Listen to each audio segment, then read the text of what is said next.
Hello everyone. This video is a compilation of videos I have made before. I thought it could be a fun idea to make a super long video with lots of stories in it. This compilation contains these 7 videos. You can find the links to the original videos in the description. Alright, please let me know which story was your favorite. Enjoy. I rested my arms behind my head, skim reading the credits of a movie I'd just watched. After seeing them through about halfway, I lifted myself from the sofa and walked to the kitchen, stretching my arms out above me.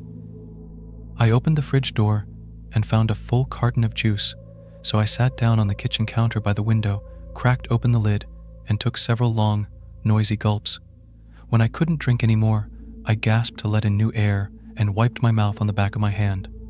My evenings were uneventful around this time in summer. It was 9:15 p.m. on a Saturday in July. School was out for the holidays, and my parents had gone to visit my aunt and uncle who lived by the coast. They would still be gone for 2 more weeks. I declined the invitation to join them. I didn't dislike the place or my relatives, but we usually stayed there so long that I'd miss most of summer break, and I'd truthfully rather spend it with my friends in town. I was a good kid who knew how to wash clothes and use an oven, and generally not an idiot, so they let me stay at the house so long as I kept it clean. As I sat, I looked out into the garden to check for anything scary in the dark. It was empty and black. I kind of wished we had a pet. A dog or a cat would be nice about now, but their hair always made me sneeze and my eyes go red and itchy. With that in mind, my dad said no, even though I wouldn't mind it. At 9:22 p.m. I put the rest of the juice carton back in the fridge door and went back over to the window. Hoisting myself onto the counter again, I glanced out to the garden and identified the shadows one by one to make sure everything was in its place. The bushes were their usual shape. 2 small trees stood together by the back fence, and a metal table with 4 chairs sat casually on the patio. I like to check these things, which is largely why I wasn't scared of the dark. I would always get up to investigate small noises in the night, and I hated sleeping with my face to the wall. If someone was in my room at night, I'd rather know about it so at least there was the faintest chance of getting away somehow. This meant that my worries were quickly put to rest, as I either found nothing downstairs but the radiator popping with the heat, or opened my eyes to see an empty bedroom. Not knowing what could be making the odd noises coming from the kitchen, or on the stairs, or in my room is what makes my skin creep. At 9:30 p.m., I got down from the counter and wandered back into the living room to turn off the TV, and decided to take the rest of the juice upstairs. I went back into the kitchen, opened the fridge door, and stopped. Turning my head to focus outside, I could see someone was standing in the garden. I shut the fridge door and turned off the light so they couldn't see me so easily, and moved slowly to lean on the kitchen counter to get a better look. All the doors were locked, and all the neighbors were home. I took a moment to remind myself this. Still, my heart quickened a bit as I stood there straining to see his or her shape in the darkness at the end of the garden. I had to keep glancing away to keep their fuzzy outline clear in my vision. They were standing very still and were a little thin, but that's all I could see. I couldn't tell anything else.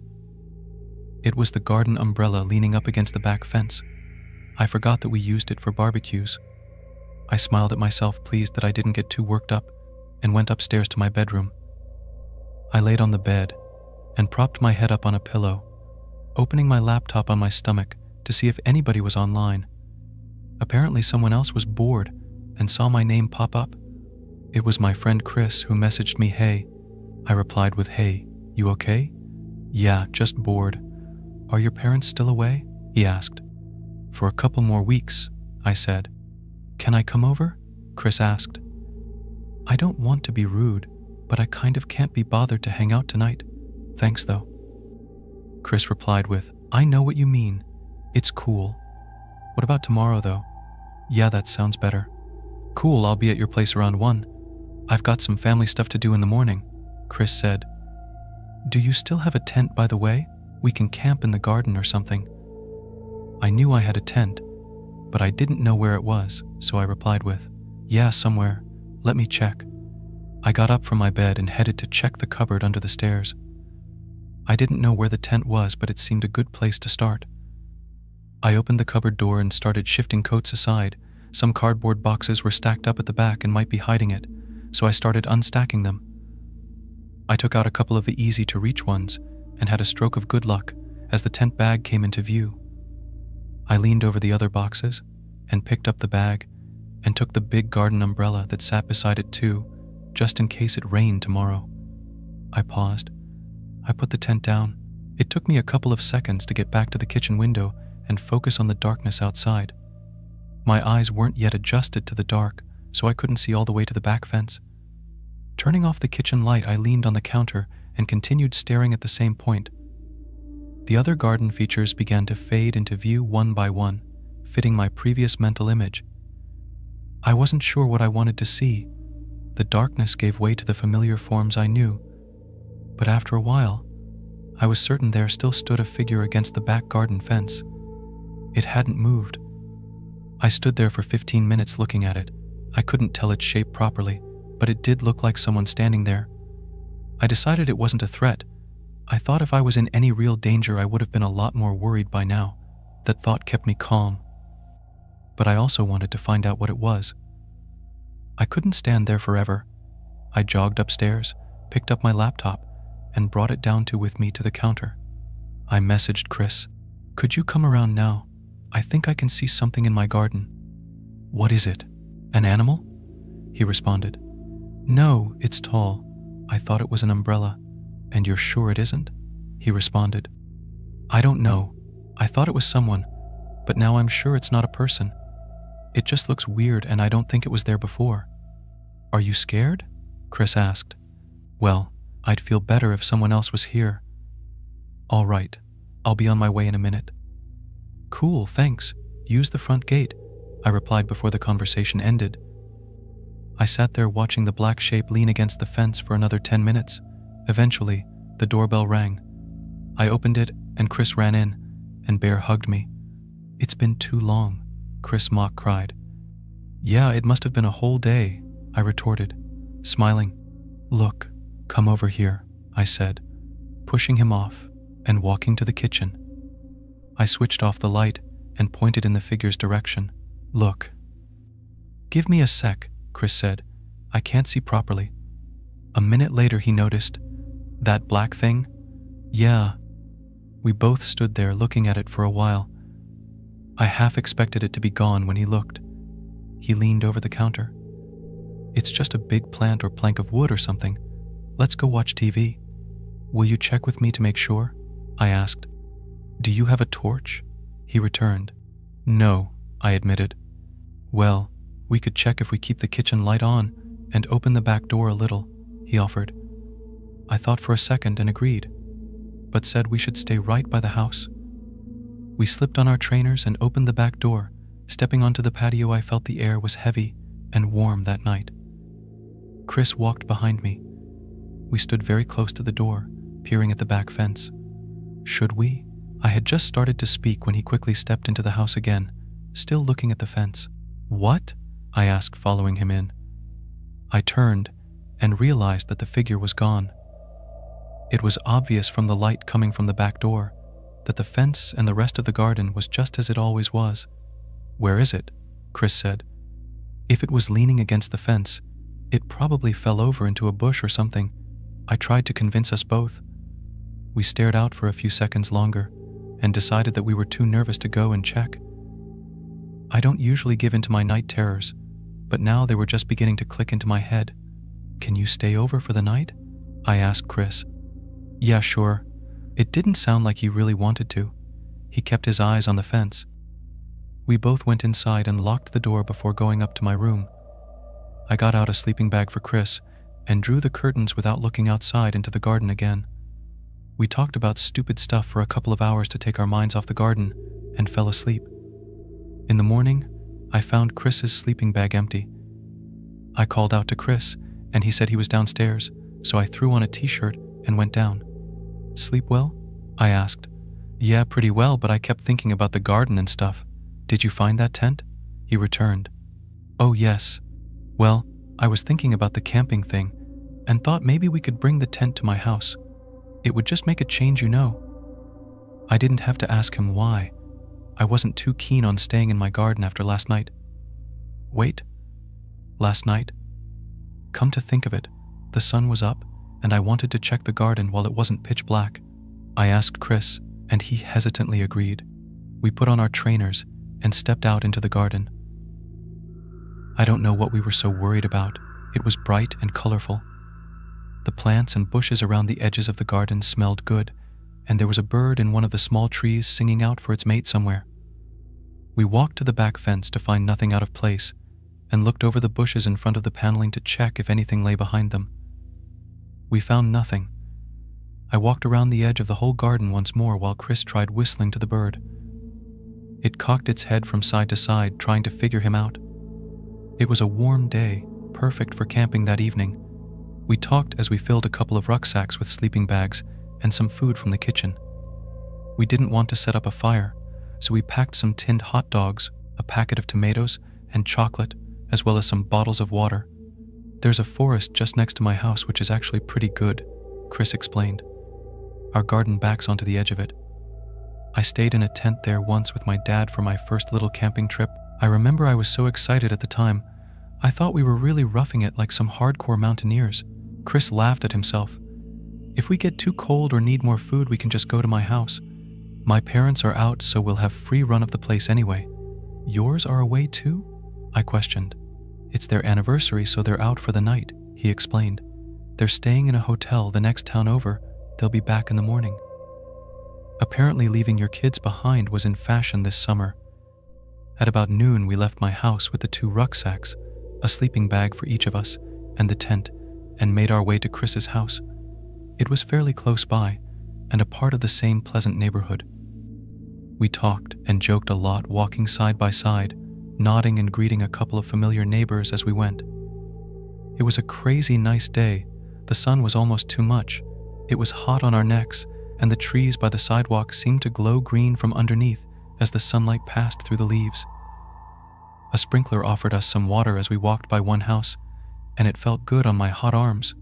I was already sweating by the time we got to Chris's place. We hadn't been walking for more than 20 minutes. We didn't go inside his house immediately because it was so hot, so we went straight to his garden and dumped our bags in the shade. He wasn't joking. The gate of his garden backed straight onto an impressive forest. Very tall, thin trees stood high above the house and continued as far as I could see. Some bushes and shrubs littered the forest floor, but most of it was either grass or fairly smooth sections of dirt. I didn't see how this forest was classed as small. Looks good, right? He boasted. It's awesome, I admitted, opening the gate and surveying the area. I walked out in between the trees and found a flat spot for the tent. I turned around to ask Chris's opinion and paused, a little disappointed. It didn't feel like real camping when his house was so obviously in our faces. Let's go a little further in so it at least feels legit, I said, and walked back to pick up my bags. Chris objected to carrying his heavy shit any further. We walked in a straight line from Chris's house and kept checking behind us until the house was just about obscured by trees in front of each other. We had only gone a very short way in, but the forest was already thicker and greener. There was even a long rope swing hanging from one of the trees, but it looked too old to hold our weight, so we decided to keep our spines unbroken and give it a miss. I unpacked the tent and set it up with Chris's help, and we threw our sleeping bags inside. I laid down inside to test it out. It was so warm and humid I had to adjust my breathing for a second. I stepped out again and asked Chris if he had a torch for the evening. I can do better than that, was his response, and he took off towards the house. I was too hot to run after him, so I opened my rucksack and cracked open a bottle of water, downing half of it and putting the rest back in the pack. I laid down on a patch of grass and looked up at the canopy. The leaves were shifting gently in a breeze I couldn't feel from down here, and I watched them sway and mesh together until I heard Chris return. "Did you get a torch?" I asked, closing my eyes. The sun shone through my eyelids and colored my vision red. I listened to the soft sound of his footsteps on the grass as he walked past me towards the rope swing. "That's not going to hold you," I warned as I heard him tug the branch with a small creak. He tugged it, and it creaked in response. I listened. He tugged it once more, and again. There was a moment of silence as I guessed he was still weighing it up, and then another tug. He continued to tug a few more times, and the creaking followed each one. I was sure it wouldn't hold his weight, and I smiled, predicting one big creak and a snap as the rope or the branch broke. I waited as some final tugs were made. I heard Chris's voice coming from his garden. I sat bolt upright, almost spraining my neck as I snapped my head sideways to face his house. He was jogging through the trees holding an electric lantern. I switched my gaze in the other direction towards the rope swing. It was hanging still, nothing nearby. I stood up and turned full circle, nothing in any other direction. What? I mouthed to myself, walking towards the rope. I tugged it gently. It didn't creak. I pulled it harder. It didn't creak. My mouth went dry.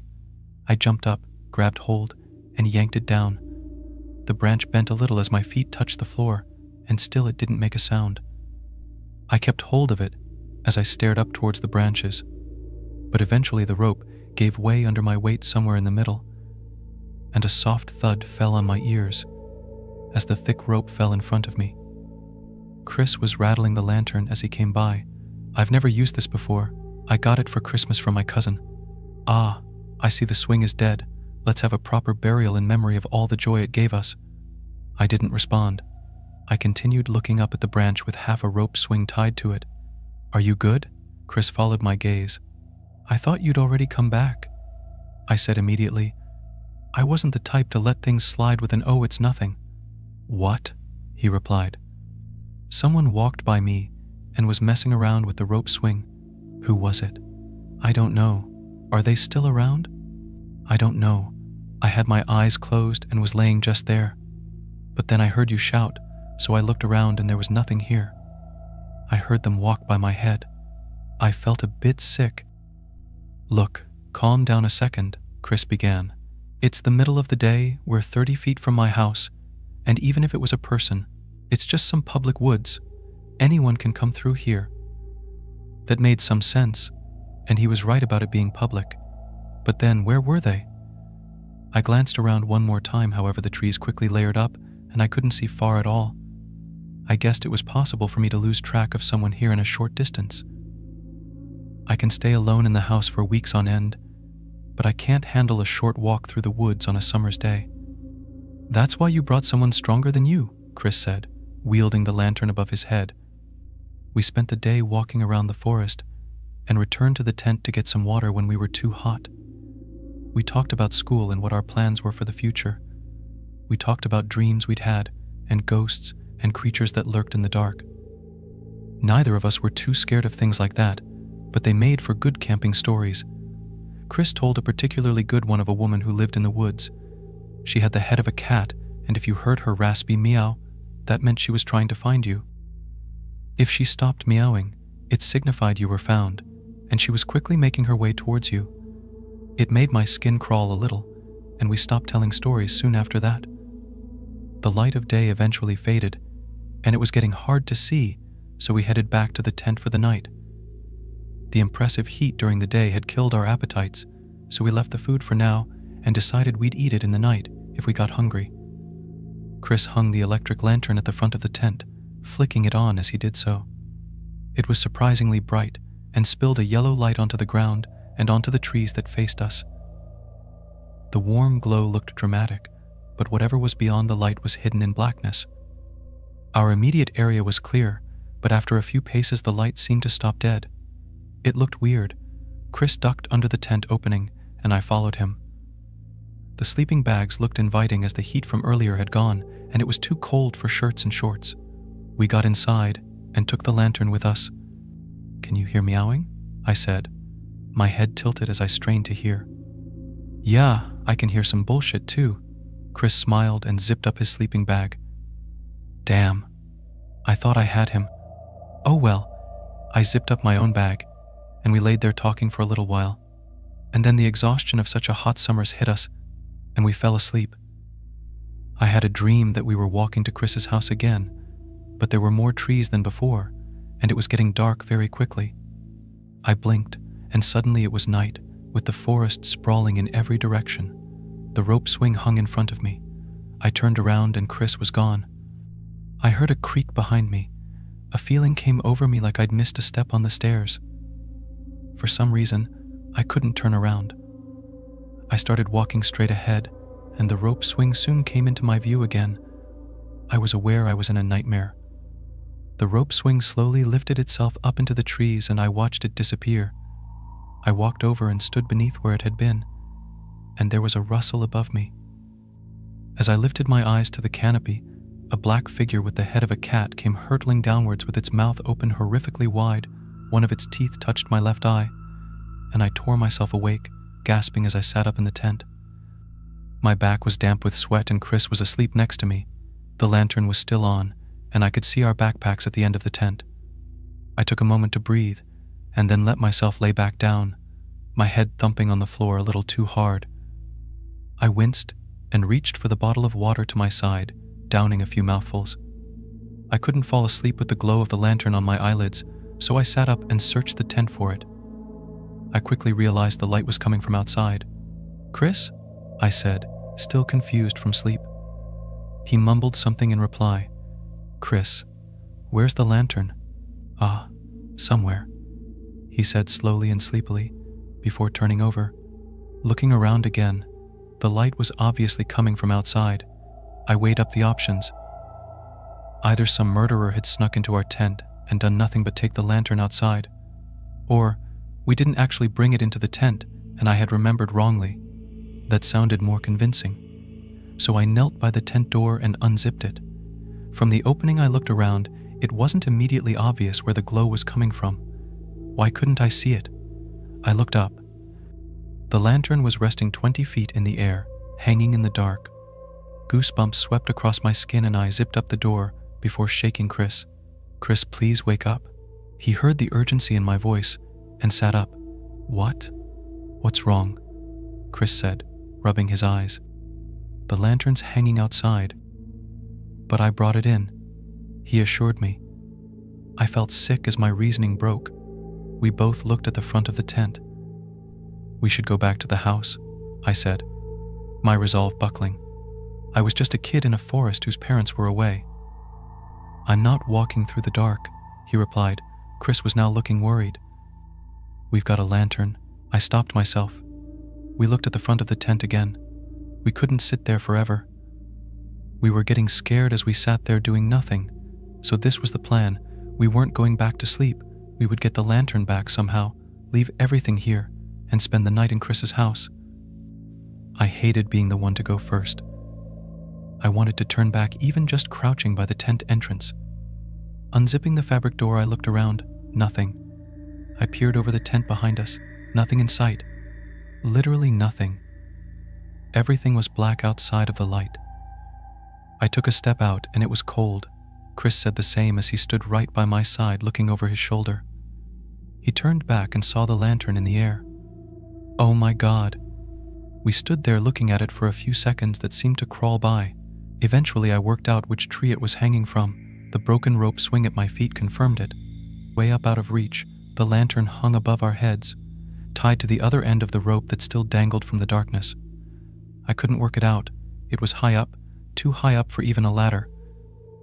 The trees were thin and bare besides the leaves that made up the canopy. There was nowhere to climb. Picking up the length of rope that had snapped off earlier, I bundled it up and tied a knot and aimed at the lantern. I took a step back and jumped, tossing it into the air. It caught the lantern on its side and sent it swinging.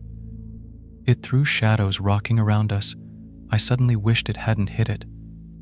The light made the shadows lean from side to side with the lantern. The horrible, unnatural swaying made me panic and my eyes became wet as fear took a solid hold of me. I picked up the rope again and lobbed it desperately at the lantern. I missed, and the bundle of rope sailed off into the darkness. Helplessly, I turned to Chris, who had already grabbed his backpack. He span around and threw it with a yelp, and it hit the lantern dead on.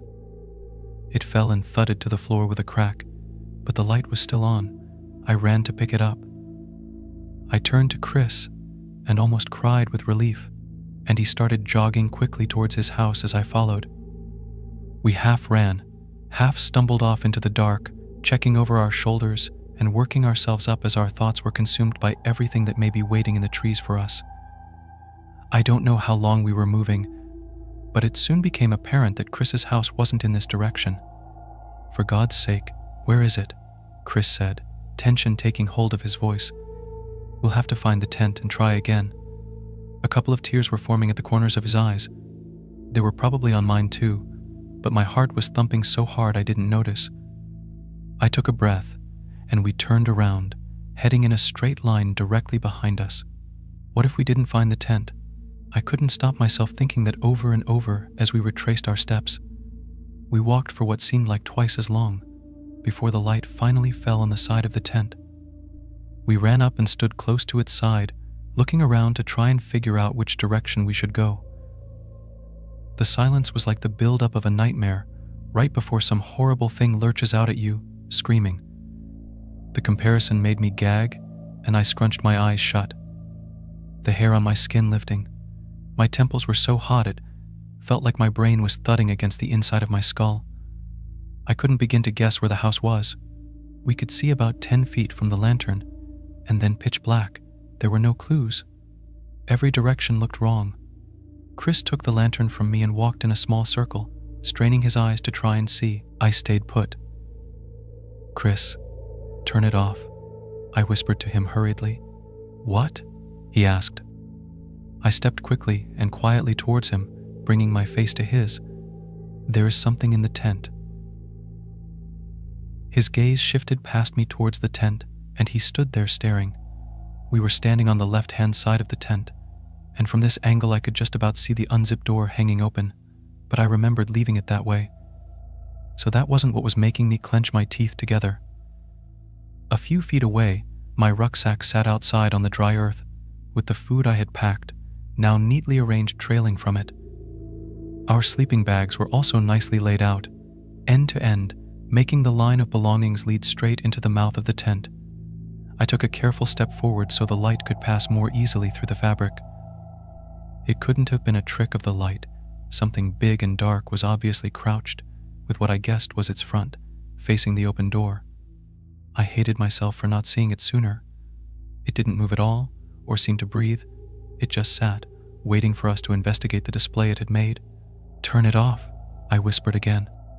Chris continued staring, deaf to me. A voice from nearby joined in. "Chris." We both heard it, and the blood fell in our veins. It came from the tent. A slow, strained rasp of a voice that sounded like a parrot copying a new word. The sound clicked across my skin and crept into my ears. The light flicked off with a click that was too loud. Chris grabbed my shoulder, and I clenched my fists closed, painfully tight. We stood there in complete darkness. I didn't want to move, and I didn't want to stay. My brain fought for control as my legs waited for a decision, rooted in place. We breathed shallow, quiet breaths, blackness pressing on our eyes like water. Sweat ran down my neck. I couldn't see the tent. "Chris," something said. "Turn it off." My stomach flipped inside out as the thing in the tent played with my words. I quickly grabbed Chris's hand, yanking him in the opposite direction. I ran like I never had before, Chris's legs thudding alternately with mine. The sprint continued for about a minute. We lost ourselves as we ran through absolute darkness. I forgot where we were, and I couldn't see what was in front of my face. I ran head-on into a tree, and my forehead struck its side with a sickening, hollow knock. Sparks lit up inside my eyes as I chalked back the pain. It hurt so much I couldn't breathe. Chris tried to pull me on, but I buckled to the floor on my knees and threw up. As I collapsed onto my back, my head went numb. Chris lifted me up. "Please don't stop. Please," he begged. I couldn't reply. "Please keep going." I forced my legs to take my weight as I locked my knees upright, leaning on Chris. My body felt empty, and a little blood rolled down my forehead and into my brow.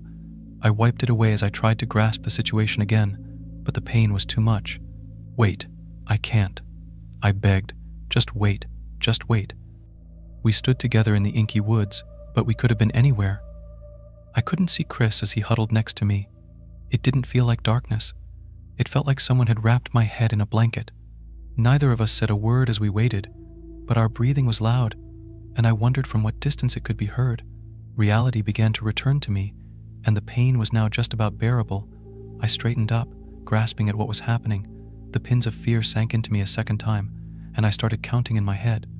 1 minute passed without any sound in the world. The wind was dead, and the birds might be too. Another minute went by. I continued counting. 3 minutes. We were still alone. Was it even looking for us? I reached for Chris's arm in the dark. He jumped when I touched it, but I steadied him with the other. He was still holding the lantern. Good. We had light on our side. Now if only we could use it. I went over the events hurriedly in my mind. The lantern was hanging from a tree. We got out of the tent, then couldn't find our way home. By the time we returned to the tent, something was in it. But then why did it take the lantern and do nothing while we slept?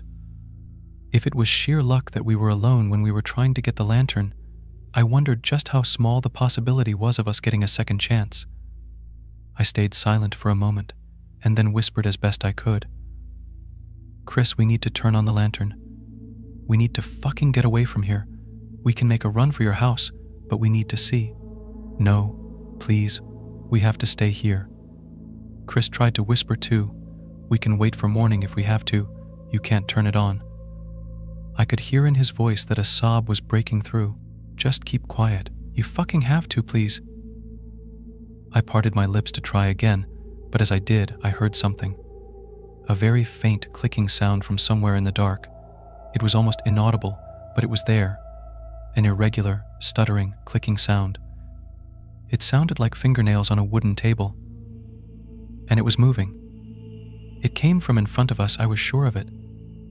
A steady click, clack click filled my ears as we tried to gauge the distance. It was drawing closer.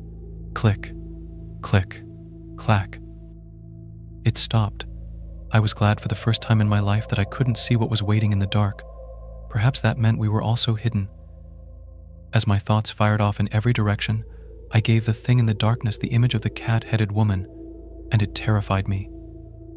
I was just waiting to hear that meow, but my ears were met with something else. Chris. I tensed my throat and tried not to cry. Chris. It said his name twice, and I cupped my hand over my mouth. The horrible, scraping dialogue sounded a few steps away. The words were said oddly, with no meaning behind them. They were just sounds that this thing had picked up, and was now using them to catch us out in the dark. Chris let go off my hand, and I heard his foot plant softly on the grass behind him as he prepared to run. Don't you dare, I tried to project into his mind. Don't you make a sound. Chris, please. It sounded so wrong, drawn out like a door slowly opening. Chris let out a whimper as it called him. I froze and waited for something, anything to happen. There was a long silence and I held my breath for as long as I could. I couldn't wait anymore. Very slowly I reached out to Chris and put my hand on his shoulder, and very carefully we both lifted our feet and managed to step without making a sound. We back-stepped away from the voice and didn't stop moving, but ever so carefully. So slowly. I didn't care how long it would take us to get somewhere. If it took us an hour every step, we were going to get out. Chris backed into a tree and gasped audibly. The clicking started up immediately. Click, click, clack, clack, click. It rolled on, consistently moving towards us. I didn't know what to do. All I could think of was to screw my eyes shut and try not to scream. As we stood there, the clicking came to a stop an arm's length away from where we stood. Silence. Chris, turn it on, please. Fear took over. Chris switched on the light and tore off in the other direction without looking behind him. I wheeled in place and held that lantern in my sight like nothing else existed. We didn't dare look at the thing, but we could hear it. Our footsteps thudded on the grass, and the thing pursued us with a tap, tap, tap, tap, tap, now like scurrying little claws on hard earth. As I ran desperately to catch up to the light, the sound suddenly rose up behind me and over our heads in between the trees. This wasn't happening. It was going to drop down on us. Turn, I screamed. I didn't care anymore. If we were going to get out with our lives, we were going to have to run for them. We suddenly changed course, The tapping stopped for a moment, long enough for us to gain a few feet before it came in our direction again. My legs were cramping horribly and Chris was gasping hard. We couldn't keep this up. Where were we? I saw the light from the lantern come to an abrupt halt up ahead. I didn't have time to stop and braced myself to thump into Chris, but the light passed beneath my feet. He had dropped the lantern. I turned my head and watched it recede into the darkness. It was immediately too far for me to go back. The thing would be on me in a second. I was crying and swiping tears from my cheeks as I ran, preparing for my face to connect with a tree at any moment. Keep going. I heard Chris from up ahead. There's a light. My vision was bleary from tears but could see it, an orange glow hanging in the air in the distance. Another one? What was happening? I wanted to scream at him to avoid it, but I realized it was a street light. My legs felt like I was running through water, but I pushed them harder with a goal in sight. Gradually and painfully the light drew closer, as did the clicking. This thing could move like nothing I knew.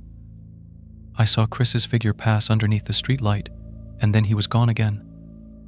Don't stop, I yelled as I approached the edge of the forest, and my legs adjusted as the forest floor gave way to solid footing. I could see a row of more streetlights leading off to the right, and Chris's figure was passing regularly underneath each.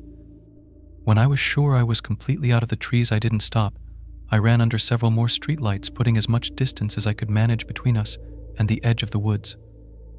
I realized after a while that the clicking had stopped. I needed to see we were okay. I turned my head and looked back along the row of lights, keeping my gaze on the first light. My pace slowed as the pain in my head and legs came back. There was silence once more, and the lights revealed an empty pathway. I jogged on and kept my eyes on the glow, expecting to see something at any minute, but it lit up nothing but concrete and the edge of the road. Is it there? The question pulsed in my mind over and over. As I turned my head to continue catching up to Chris, I caught sight of something pass under the first street light. An almighty shock went through me as my fears were confirmed. I let out a cry and picked up the pace once more, sprinting between the lights. The image was burned into my mind.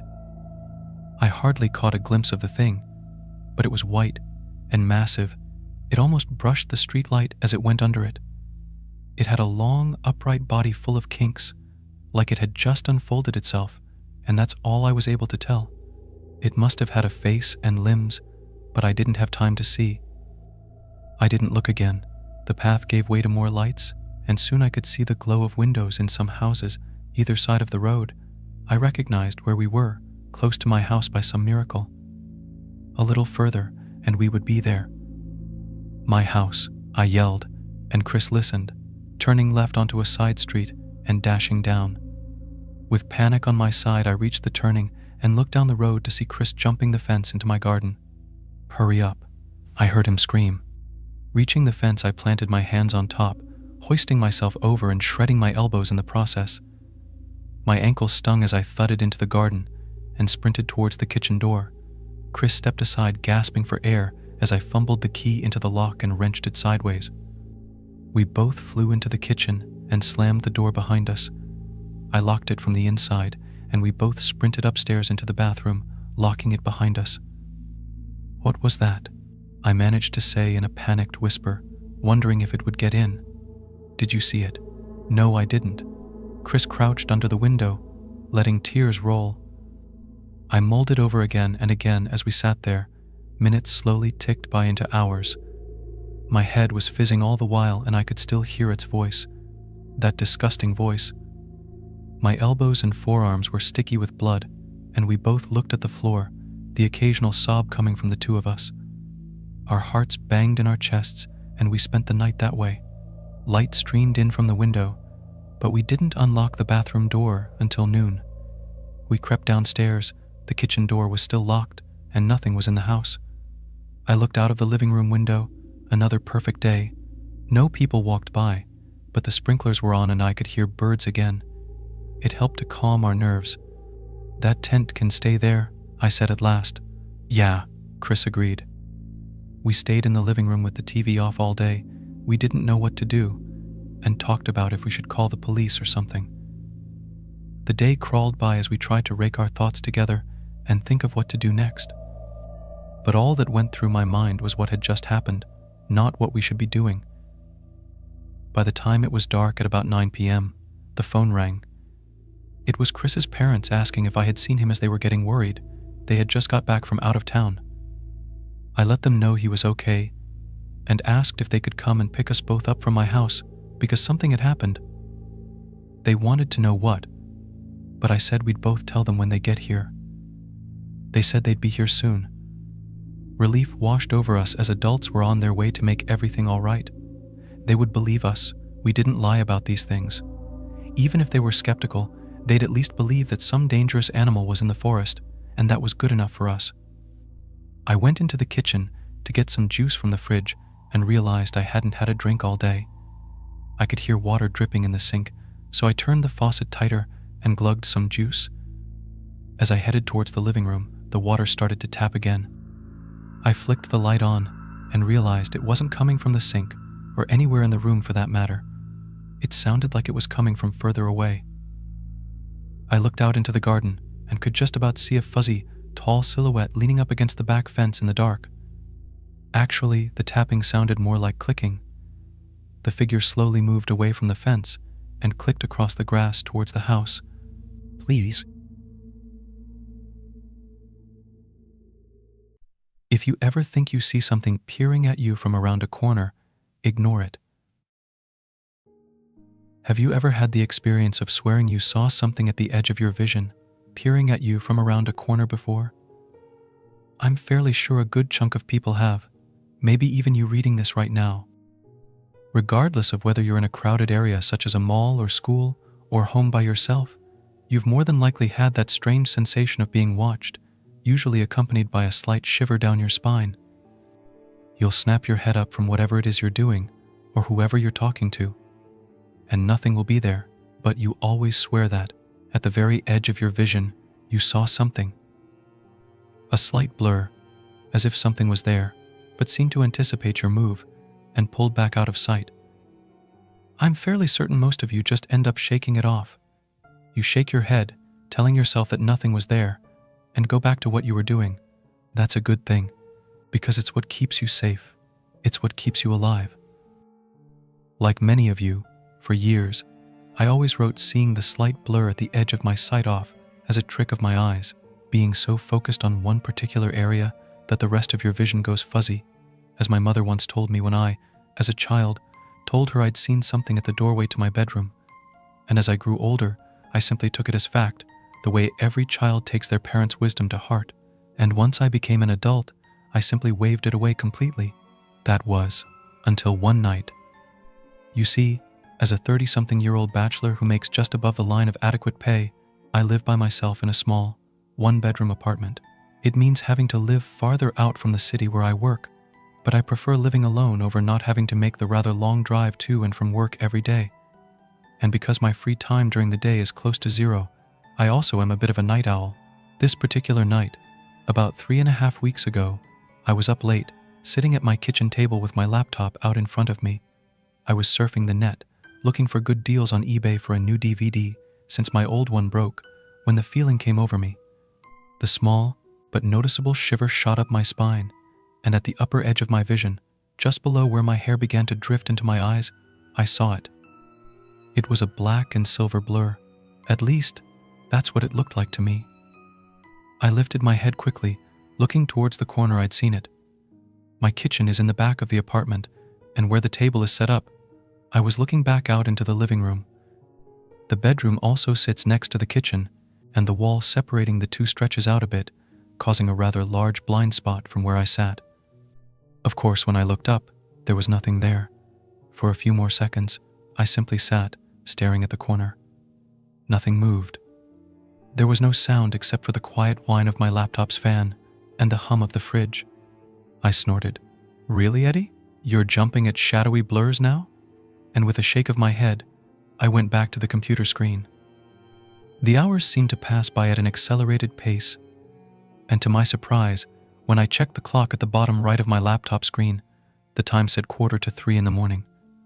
And so, with a yawn, I shut my computer down and put it back into its carrying bag. As I stood up, though, a slight feeling of apprehension wiggled its way to the forefront of my mind. I lifted my head from zipping up the bag and again stared at the corner. This time there was nothing there. No blur at all. Recalling what my mother had told me years ago, I stood up and slowly stepped into the center of the kitchen, where I could see around the corner. I felt a small pang of embarrassment at the relief that washed over me as I saw nothing was there. And with that, I entered my bedroom, shutting the door behind me and climbing into bed. For a moment, the image of the blur danced behind my eyelids, and then the Sandman overtook me, plunging me into a deep and dreamless sleep. The next day passed by like I was wading through quicksand. Of course, it likely had to do with how tired I was, but I got through the day, and soon enough, I was back home. This time I resolved to get to bed before midnight, so I didn't go on my computer. Instead, I watched some TV and indulged myself in a few online matches in Battlefield 1. Soon enough, the clock sitting next to the TV displayed 12:35 in big red numbers. All right, time for bed, I thought. I decided that I would get myself a drink before bed and moved to the fridge. Opening it, I pulled a pitcher of juice out and grabbing a glass from a nearby cabinet, poured myself some. The cold liquid felt good sliding down my throat, and I let out a relieved sigh. For a moment, I closed my eyes. Apart from the sound of a diesel truck passing by outside and the ticking of the clock over the sink, all was silent, and I loved it. I placed the glass in the sink to wash tomorrow and turned to take the pitcher back to the fridge, and nearly dropped it at what I saw. As I turned around, I had a clear view across the kitchen and living room toward the small alcove where my front door sat. And for just a second, I saw the same black and silver blur, pulling back out of sight from the edge of my vision. Except this time, I know it wasn't just a trick of my vision, or a strand of hair flashing in front of my face. I reflexively yelled out. I didn't expect any response, and I didn't get any. But now I knew for certain, there was something, or someone there. I felt my pulse rapidly quicken, and my heart began to beat like a drum against my chest. Fucking great. Did someone decide to break in and try to burgle my apartment? I looked around quickly for something to defend myself. My eyes fell upon the block holding all my kitchen knives, and moving quickly, I pulled the largest one out and turned back towards the entryway. There was no movement now, but I noticed a change in the atmosphere. Gone was the simple, vacant air the apartment always held. Now, it seemed to contain a charge to it, as if seeing the figure had been something they hadn't planned on, as if I weren't supposed to have seen it. Probably figured I'd already be in bed. Well, they have a massive surprise coming their way. I cleared my throat. I called out simply. Again, there was no reply. I spoke again. Look, I saw you there peeking around the corner of the entryway. The jig is up. I don't want to fight right now, so I'll make you a deal. If you turn around right now and leave, I won't call the cops on you, and I won't come at you with this knife. Go find someone else to rob, okay? Still, there was silence. But the tension in the room seemed to have racked up more than a few notches at my words. I waited for a minute, feeling my temper begin to flare. Does the dumbass seriously believe that if he stays quiet, I'll believe he's not there and go to bed or something? It wouldn't be a surprise. The people who usually broke into houses and apartments in my neighborhood were usually strung out on the drug of choice for the week, or, in all truthfulness, simply not that bright. I let out an annoyed growl. If I have to come over there, it's not going to end well for you, I said. At 6 feet even, and in good shape, I could easily take on whoever it was. The silence was almost deafening. Okay, the hell with this, man. I strode quickly across the room, the knife held out in front of me in a vice-like grip. I stopped for a moment, drawing in all my strength and reflexes. For a moment, though, an odd sensation seemed to wash over me like a wave. To my surprise, it was a bolt of fear. But fear of what? Yes, it was a bit dangerous to confront a cornered intruder, but fear shouldn't be one of the experienced emotions. Shaking it away, I put all the muscle into my legs and leapt around the corner. There was nobody there. For a moment I simply stood there, feeling dumbfounded. I knew for a fact I'd seen someone there. It hadn't been a trick of my eyes, and I hadn't heard the front door open. In fact, looking down at it now, I saw the little knob on the door handle was, in fact, twisted into the locked position. As I stared down at it, a sudden huge shiver rushed up my spine, combined with the feeling of being stared at intensely. In fact, it almost felt as though whoever were doing the staring were almost directly behind me. On instinct, I whirled around, slashing out with the knife as hard as I could. But again, there was nothing. No one stood behind me. The oddest thing, though, was that as soon as I spun around, the feeling of eyes boring into the back of my skull ceased, as if the watcher had simply blinked out of existence the moment I turned. But the tension in the apartment didn't go away. It almost seemed to intensify, and it kept me on edge. Enough to the point that I searched the entire apartment. I went into the bathroom, drawing back the shower curtain. I went into my bedroom and opened up the sliding doors to the closet. I even opened up both closets in the living room, pulling out all the coats and boxes someone could hide behind. But I found nothing. No trace of anybody. Even still, when I went to bed, I locked the door to my bedroom behind me, just in case, and I slept with the knife on my bedside table. The next morning when I awoke, the feeling had vanished from the apartment. It was almost as if the daylight had banished the tension-filled aura away, and I was glad for it, along with the fact that I had a full day of work ahead of me, and so, with a final look around, I locked the front door behind me, climbed into my old, but well taken care of Mitsubishi Starion, and made the 2.5-hour drive into the city for work. The day passed by without much fuss, aside from a mandatory team meeting my dickhead boss decided to impose on us during our lunch break. The monotony calmed me down somewhat, and I began to mentally tease myself for how bent out of shape I'd gotten last night. I even decided to tell some of the guys at the water cooler about it. Everyone, of course, had a good laugh over it. Well, Ed, if I ever need someone to slice away at the dark emptiness of my house, I'll be sure to give you a call, one of my coworkers joked, causing everyone, including myself, to guffaw some more. The joking shoved it completely out of my mind, and before I knew it, the evening had arrived. I packed up my belongings back into the car and made the journey back home, still chuckling a bit to myself and humming along to the songs playing on the car's radio. As I pulled into my apartment building's parking lot and into my space at close to 10 at night, however, I saw something which tore away that relaxed, relieved emotion from me like it had been a loved one in the grip of a tsunami. My complex is set up in a U formation with 2 floors, sort of similar to how an older built motel looks. My apartment was the second one on the top floor, and from where I sat in my car, I could look up and see the living room window of my place between the slats of the walkway's railing. As I always did, when I left, I twisted shut the white Venetian blinds so nobody walking past the window could look into my place. Someone was peering down at me from between the blinds.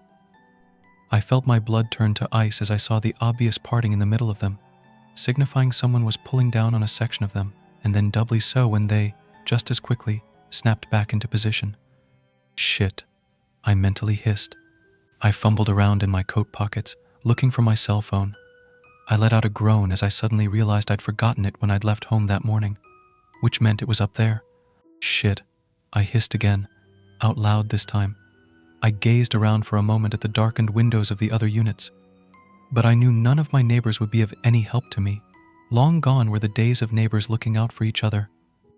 They would inevitably tell me to either find a way to call the cops myself or straight up tell me to go fuck myself, that it wasn't their problem, which unless I wanted to drive straight to my local police station, over 20 minutes away, the only other option was to go in myself. Hissing through gritted teeth, I pulled the door handle and kicked the door open, letting the chilly night air flood into the car's interior. I reached down and yanked on the trunk release before climbing out and slamming the door. I pulled the glass hatch up and fumbled around inside for a moment before withdrawing a tire iron from the mess of crap cluttering up the trunk. Slamming the hatch closed, I took a deep breath. Then, leaving my car's engine running in case I needed to make a quick getaway, I took the stairs to the top floor 2 at a time. A moment later, I was standing at the head of the landing, staring at the Tweety Bird yellow painted door of my apartment. My heart pounded in my chest as I took a step forward, reaching out slowly and gripping the handle in one hand. I gave it a small twist to see if it would turn, but it stayed in place, showing that the door was still locked, or whoever's in there locked it behind them. Swallowing a bit, I reached into my pants pocket for my house keys with my free hand. Pulling them out, I slid them as quietly as possible into the lock in the center of the doorknob. I took a deep breath, knowing as soon as I twisted the key, the doorknob would turn with it as well. God, please don't let me get jumped as soon as I step inside. I quietly whispered towards the dark sky. I let out a deep breath, then raised the tire iron over my head and twisted the key. The knob turned, and I immediately pushed the door open. It swung inwards before hitting the wall with a soft clunk. The porch light cast a long, narrow shaft of light into the dark room beyond, reflecting off my flat-screen TV on the far side of the living room. Aside from that, though, the place was as dark and silent as a tomb. My pulse quickened as I slowly reached inside, my hand searching for the light switch. Part of me feared that as I blindly searched, I'd suddenly feel a vice-like grip seize my wrist and pull me into the dark. The mental image sent a shiver of fear through me. Just as my fingers found the plastic switch, flicking it on, the living room suddenly became awash in the bright overhead light. Still holding the tire iron over my head, I took a tentative step inside. The atmosphere in here had changed again. Gone was the tense one which had accompanied seeing whoever the other night. In its place was an almost threatening one, and realizing it set me even farther on edge. Moving quickly, I leaned around the corner, giving me a glimpse of the kitchen beyond. Both it and the living room were empty from initial appearances, but that still left the bathroom and the bedroom. Something caught my eye, however, which filled me with relief. My cell phone still sat where I'd left it, in the middle of the living room coffee table. I moved slowly, trying to stay as quiet as possible so whoever was hidden wouldn't realize I was going for my phone and bum rush me.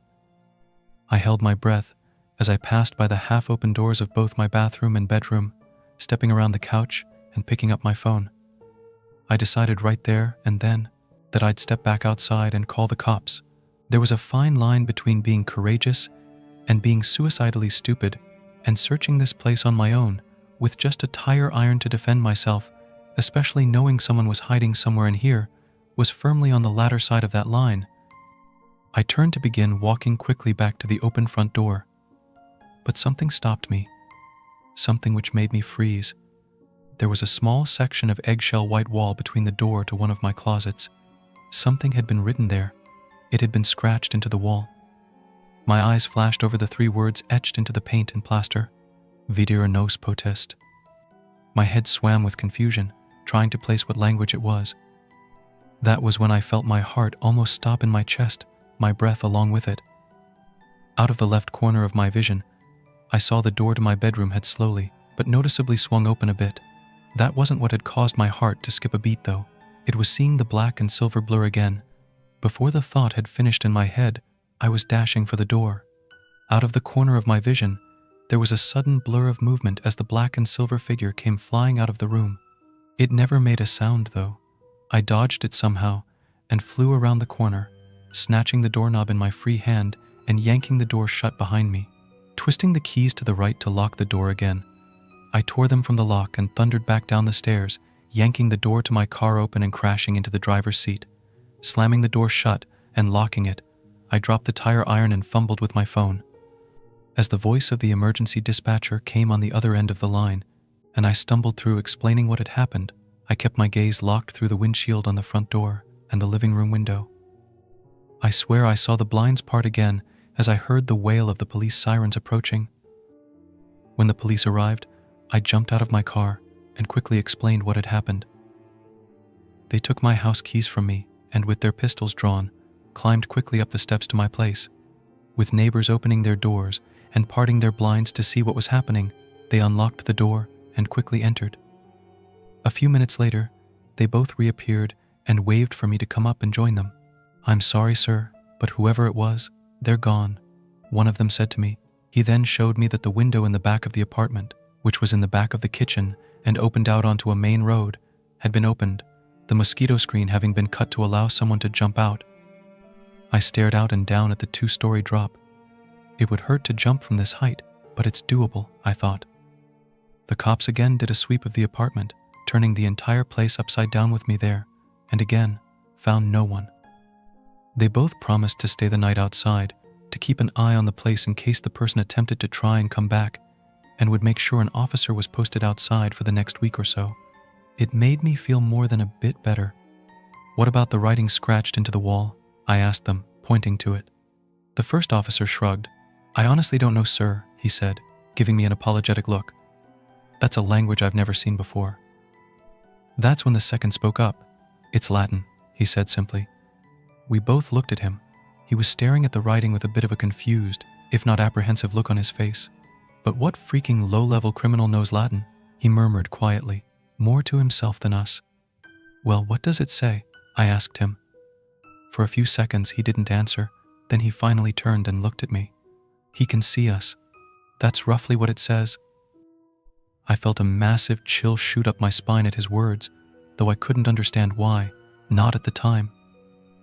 As promised, the officers watched over the apartment the rest of the night, and for the next week there was always at least one cop car sitting outside. It was also, thankfully, quiet that next week. I was almost able to feel completely calm, putting the frightening experience out of my mind and allowing my life to regain a bit of normalcy. I didn't feel any sensation of being watched. One thing I did do, though, was type the Latin words into Google in an attempt to see if anything came up. But nothing did. I decided to push the last remnants out of my conscious mind, and as the weekend came, I looked forward to sitting on the couch, playing video games all night, and having a bottle of wine to myself. Saturday night, I played until almost 1 in the morning before stumbling my drunk ass to the bed. I passed out almost as soon as my head hit the pillow. I'm honestly not sure what woke me up, but when I slid my eyes open, it was still to darkness. I felt my head begin to spin, showing that I wasn't fully sober yet. I shot a look at the bright red glowing numbers of the clock on the bedside table next to my head. 3:30 a.m. Everything stopped. My mind froze mid-thought, and my heart fluttered in my chest. My breath hitched in my chest as my eyes adjusted to the dark, staring across the room. I was looking at my bedroom closet, which, when I'd fallen asleep, I'd looked over and seen it closed. But now, as I stared, I realized the sliding right door had been pulled back some. A chill ran through me, and then it was replaced by a bone-chilling shiver of fear as my eyes locked onto something else. Something which stared at me from around the edge of the half-open closet door. It was the black and silver blur.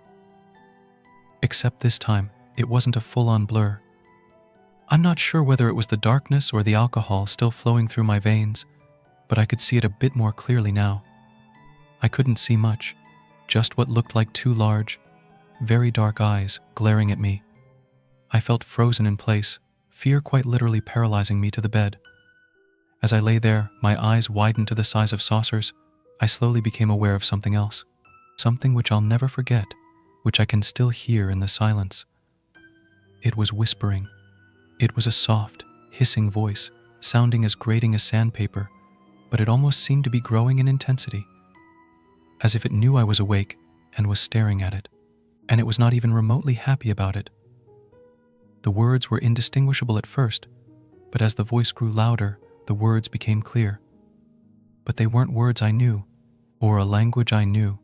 Tolla qui nos videro potest, tolla qui nos videro potest, tolla qui nos videro potest. I recognized some of the words as the same as the words written on my wall. It was speaking in Latin. The voice grew angrier and angrier, turning from a hiss into almost a demonic growl, and then it went deadly silent. It almost seemed as though the entire world had gone dead silent, as if everything were being sucked out of the world. That's when I saw the hand reach up from underneath the bed to grab onto the sheets, less than a foot from my face. A hand which more resembled a claw, tipped with 5 razor-sharp fingernails. There's more than one, and it's under my fucking bed. Seeing that hand reaching up from under the bed broke the paralyzing hold that had come over me. I flew up in bed, flinging the sheets up and forwards and letting out an involuntary scream. Instantly, there seemed to be a world of motion in the bedroom. Black and silver blurs seemed to appear from everywhere, from the closet, from under the bed, even from inside my wardrobe I used to store candy, books and CDs, and they were all coming for me. But I was already moving, practically flying for my open bedroom door. Behind me, I caught the blurs following after me. They were terrifyingly fast, but they stayed silent. Silent. That is, except for the mantra they all suddenly began to angrily whisper. The same words I'd heard the one in the closet angrily hiss. They chanted, just loud enough for me to hear, but not enough for anyone else in the complex too. I ran through the bedroom door, grabbing it and slamming it shut behind me. A moment later, I felt the push from the other side as whatever the things were attempted to force it open. Looking around, I spied a kitchen chair within reach and grabbed it, forcing it under the handle to block the door. I knew it wouldn't hold for long though. I could hear the creatures practically throwing themselves at the door. I used the time I had to grab my computer bag, along with the clothes I'd left strewn on my living room floor and my cell phone. I'd just snatched my car keys from their hook when I realized they'd gone silent. The assault on the door stopped. For a split second, I felt a wave of relief. And then I saw something out of the corner of my eye from the kitchen.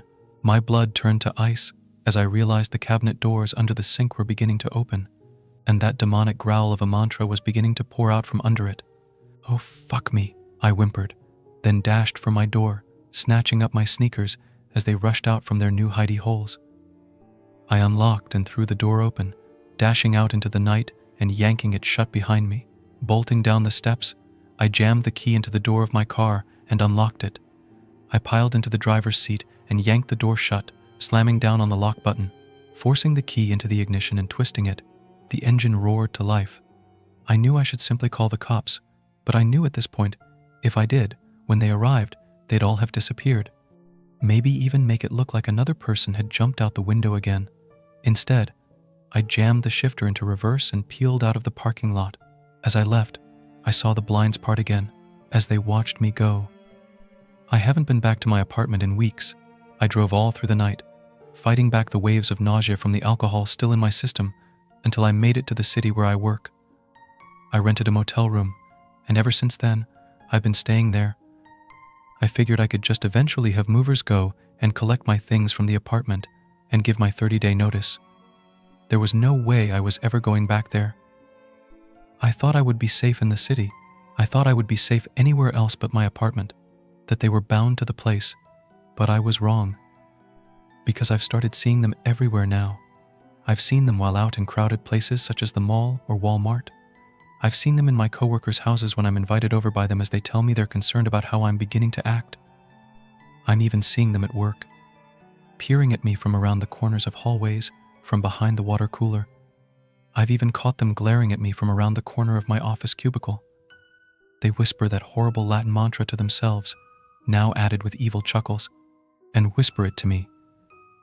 I ended up entering the phrase into Google Translate to understand what they were saying, but wish I never had, because knowing meaning of the words fills me with an existential dread and terror I've never felt before. Take away he who can see us. That is what those things were saying to me. You need to listen to me now. You listening to this. I don't know what these creatures are. I wish I did, because then I might have some way of fighting back against them. I don't even know what they fully look like. I've only seen their eyes and their clawed hands. The only thing I can deduce is that they are incalculably old, centuries old, maybe even eons. I now understand that those blurs I saw all throughout my life, from the corner of my vision, were them. They've lived alongside us for all of humanity's existence, staying just out of sight. They like it that way. They don't like us humans knowing about them. But I know others, not just myself, have likely seen them. How many strange cases of people disappearing in their homes, with all the doors and windows locked from the inside, have you heard about? I know I've heard more than a few, and I think I know what happened to them. They saw these creatures, and when they realized the people could see them, they came for them. They wore them down, mentally and physically, like they're doing to me now. I'm afraid to fall asleep, afraid I'll wake up to see them right in front of me. I feel so weak now. I couldn't fight them off if I tried. They know that. They knew that about the others. And that's when they dragged them away to God only knows where. I know I'm going to find out soon enough, because all of today, they've been getting closer. I caught one trying to grab my leg under my desk. That wasn't the scariest encounter I've had. The worst was driving back to the motel, looking in the rear view mirror of my Starion, and seeing one of them glaring at me from just behind the rear seat. It caused me to nearly crash into a telephone pole. I've locked myself in my motel room, which is where I'm writing this. I don't have much time left. They're beginning to poke their heads out from everywhere in here. Multiple have popped their heads up from under the bed, watching me frantically typing this out on my laptop. And they're all laughing at me. Today is when they're going to take me. They know I know that. I can't do anything more now. I can't run from them anymore. I'm too tired, too weak. But I can do one final thing. I can warn you. I can post this account here as a warning. I know for a fact most of you won't believe me. And that's fine. It may even be what saves you in the end. If you ever think you see something peering at you from around a corner, if you ever catch a glimpse of a black and silver blur disappearing just out of sight, don't investigate it. Just ignore it. Tell yourself it's nothing, and go about with your lives, because you don't ever want them to realize you can see them.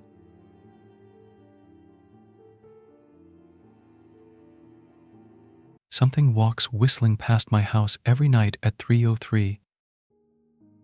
Every night, no matter the weather, something walks down our street whistling softly.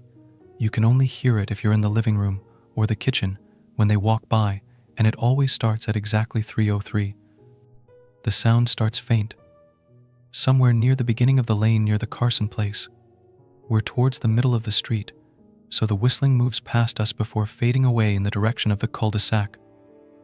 When I was younger, my sister and I would sneak into the kitchen some nights to listen. Mom and Dad didn't like that, and we'd catch hell if they found us out there, but they were never too hard on us since we always stuck to the one big rule. Don't try to look at whatever was whistling. My neighborhood is a funny place. I've lived here since I was 6 and I love it. The houses are small but well kept, good-sized yards, plenty of places to roam. There are a lot of other kids here my age. I turned 13 back in October.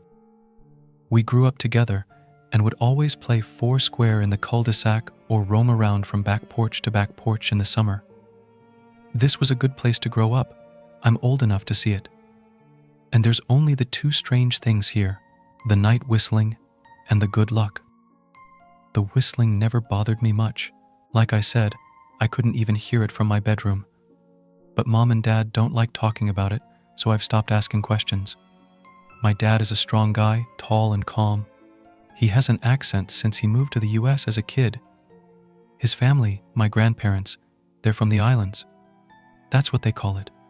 My dad, the only time he isn't so calm is if the whistler comes up.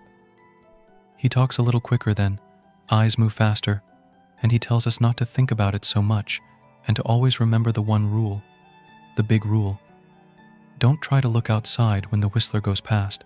Not that we could look even if we wanted. See, there are shutters on the inside of every window, thick pieces of heavy canvas that pull down from the top and latch to the bottom of the window frame. Each latch even has a small lock, about the size of what you'd find on a diary. My dad locks those shutters every night before we all go to bed and keeps the key in his room. My mom, well, I don't know what she thinks about the whistling. I've seen her out in the living room before at 3 when the sound starts. I could see her if I cracked my door open just an inch to peek. She's not out there often, at least I haven't caught her much, but once or twice a month I think she sits out there on our big red couch, just listening.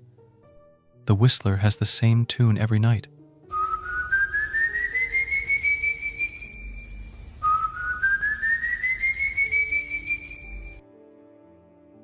Remember how I said there are two odd things about where I live? Well, besides our night whistler, everyone in my neighborhood is really lucky. It's hard to explain and Dad doesn't like us talking about this part much, but good things just seem to happen to people around here a lot.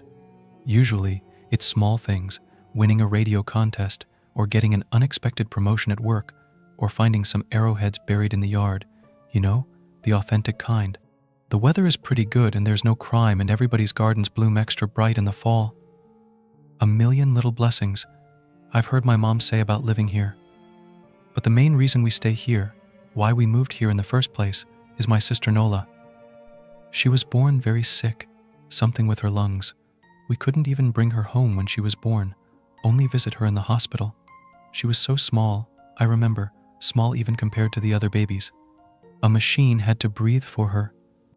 We moved into our house here to be closer to the hospital.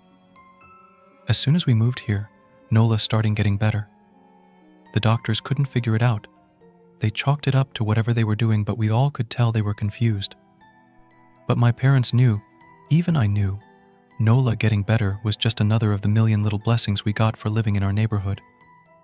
So that's why we stayed even after we found out that, for every small miracle that happens here every day, now and then some bad things happen. But they only happen if you look for the Whistler. See, our neighborhood has a welcoming committee. They show up with macaroni casserole and a gift basket and a manila folder whenever someone new moves in. They're very friendly. 4 people showed up when we moved in 7 years ago. The committee made small talk, gave me a Snickers bar, and took turns holding Nola. It was her first week out of the hospital, so they were extra careful. Then the committee asked to speak to my parents in private, so I was sent to my room where I still managed to hear nearly every word. The welcoming committee told my parents about how nice the neighborhood was, really exceptionally, hard to explain kind of nice.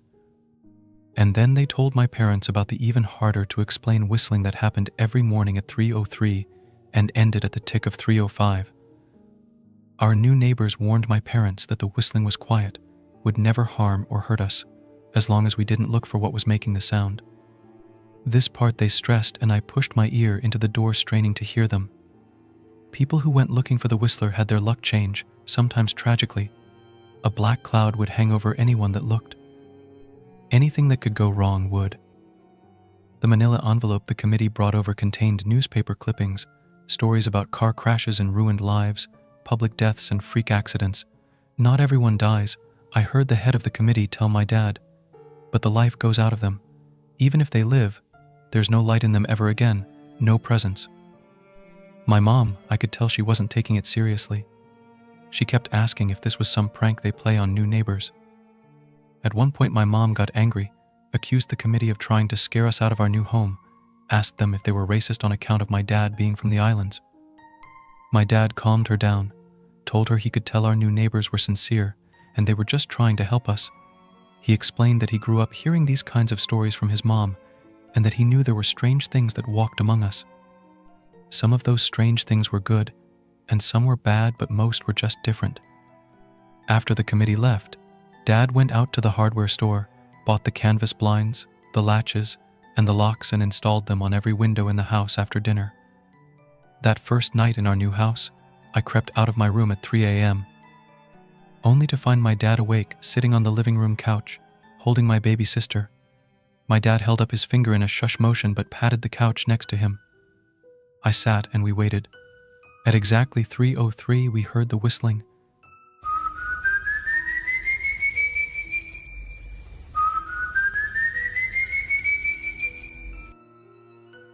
It came, and it went just like our neighbor said.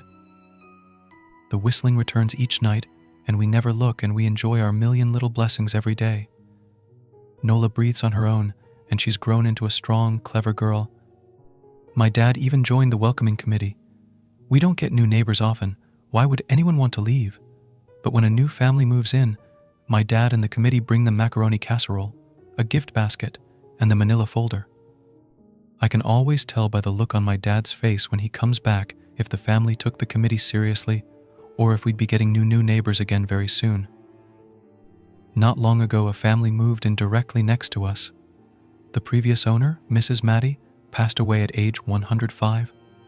She'd lived a good, long life. Our new neighbors seemed like they'd fit in just fine. They believed the welcoming committee, took my dad's advice about the locking shutters since they had a young child of their own. Whatever newspaper clippings were in that manila envelope, whatever evidence, my dad never let us see. But I imagine it must have been awfully convincing since our neighbors got along with no issues for the first month. One night, when our new neighbors had to leave town, they sent their son, Holden, to stay with us. He was 12, a year under me in school. I didn't know him well before that night, but as soon as his parents dropped him off after dinner, I could tell it was going to be a bad time. Do you know who is always out there whistling every night? Holden asked the moment the adults left the room. The 3 of us were sitting in the den. Some Disney movie playing idly on the television. My sister and I exchanged a glance.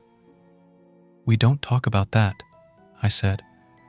"I think it's that weirdo that lives in the big yellow house on the corner," Holden said. "Mr. Tolles?" my sister asked. "No way, he's really nice." Holden shrugged. "Must be a psycho killer then." Nola tensed. "We don't talk about it," I repeated. "Let's go in my room and play Nintendo." We spent the next few hours playing games, eating popcorn, and then watching movies. A typical sleepover, but I could see Holden was getting antsy. After my parents had wished us a good night, locked the blinds, and gone to bed, Holden stood up from his beanbag and walked over to where Nola and I were sitting on my bed. "Have you ever even tried looking?" he asked. "It's nearly time." Like most sleepovers, we'd conveniently ignored any suggestion of a bedtime. I was shocked to see he was right. It was almost 3 a.m. I sighed. "See, I can't even try to look because my dad locks the blinds every night and hides the key," he continued, ignoring me. "So does our dad," said Nola. "No," replied Holden. "No, he doesn't. You saw him do it," I said, a little sharper than I meant to sound. Holden grinned. "Your dad locks the blinds, yeah, but he doesn't hide the key. He keeps it right on his normal keychain." "So what?"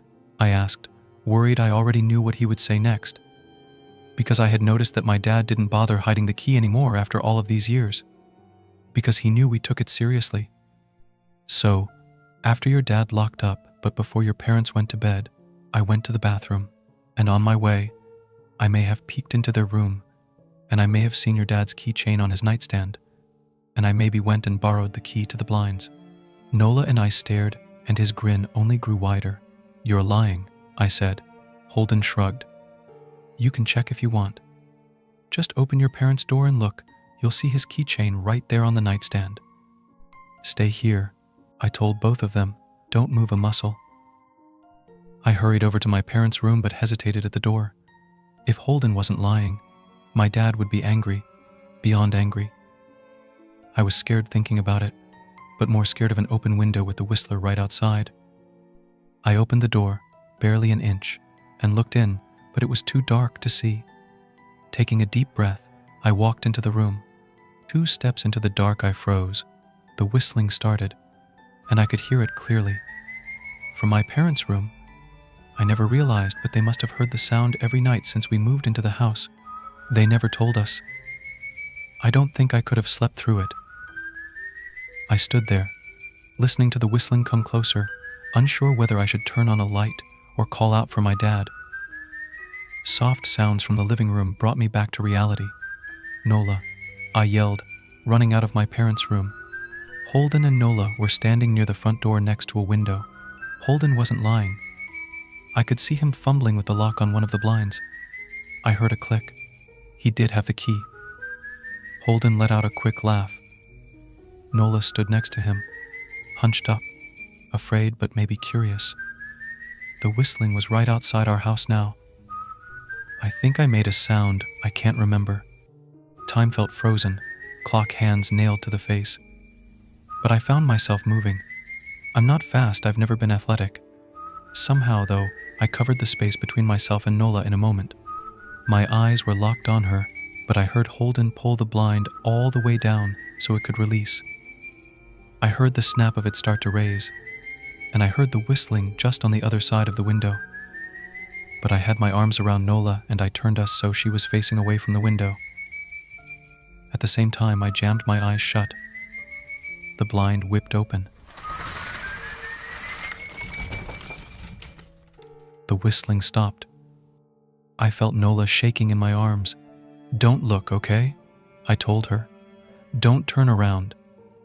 We were positioned so that she was facing back towards the hallway and I was facing the window. My eyes were still closed. I felt her nod into my shoulder. I reached out with the arm not holding Nola and tried to touch Holden. My hand brushed against his arm. He was shaking worse than Nola. "Holden?" I asked. Silence. I reached past him and gingerly felt for the window, eyes still sealed shut. The glass was cold against my fingertips, colder than it should have been for the time of year. I moved my hand up the window, searching for the string to the blind. The glass began to get warmer the further I reached, and there was a gentle hum feeding back into my fingertips. I tried not to think about what might be on the other side of the window. Finally, I touched the string and yanked the blind shut. I opened my eyes. In the dim light leaking out from the kitchen, I could make out Holden, pale and small, staring at the now closed window. "Holden?" I asked again. He turned towards me, and he screamed. Everything became a flurry of motion. Lights sparked to life in the hall, then the living room. My parents' footsteps thudded across the hardwood floor. I didn't turn to look back at them. My eyes were glued to Holden. He was pale, had bit his lip so hard there was a thin red line of blood running down his chin, and he'd wet himself. "What happened?" my dad asked from behind me. I managed to swivel away from Holden and look back. He looked. I'd never seen my dad scared before, but I saw it that night, in that moment, an old, ugly terror stitched on his face. A parent's fear. "Just Holden?" he mouthed to me. I nodded. My dad let out a breath. He looked so relieved I nearly expected him to cheer, but then he turned to Holden and my dad's face changed.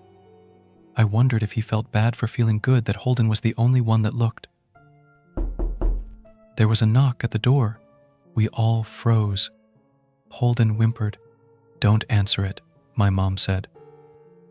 She stood at the threshold of the hall. I'd always thought she was a skeptic and just humored my dad about the windows and the whistler, but that night we were all believers. I noticed that both of my parents held baseball bats they must have taken from their bedroom. The knock came again, a little louder this time. "Please don't open the door," Holden whispered. My dad walked over to him, hugged him close. "We won't," my dad promised, still holding his bat. "Nothing is coming in here tonight." This time the knocking was loud enough to rattle the door. Holden screamed again, and Nola clutched her arms around my neck.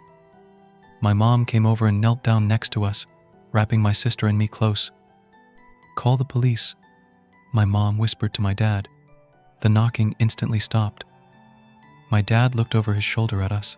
"Do you think that he was cut off by frantic knocking that trailed off to a polite tap. "It's the police," something said from the other side of the door. The voice from outside sounded exactly like my mom, like a parrot repeating the words back to her. "Police. Police. Police. Please stop," I heard my mom whisper. "Police. Police. Police." "I don't think calling them will help," my dad said. "How will we know when they're the ones at the door?" The knocking came back harder than before. The door shook.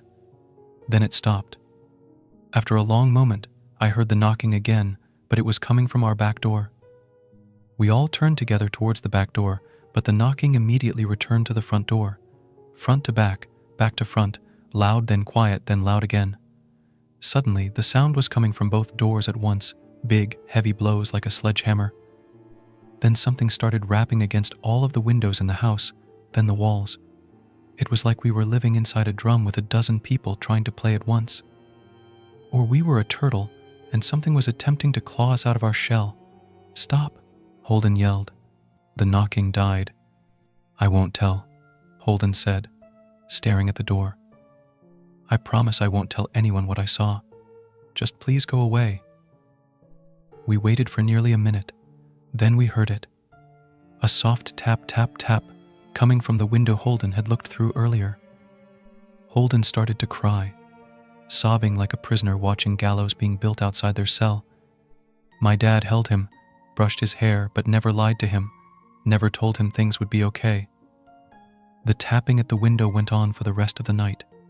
We huddled together in the living room for I don't know how long. Eventually, my mom tried to take us kids into my room while my dad stayed to watch the door.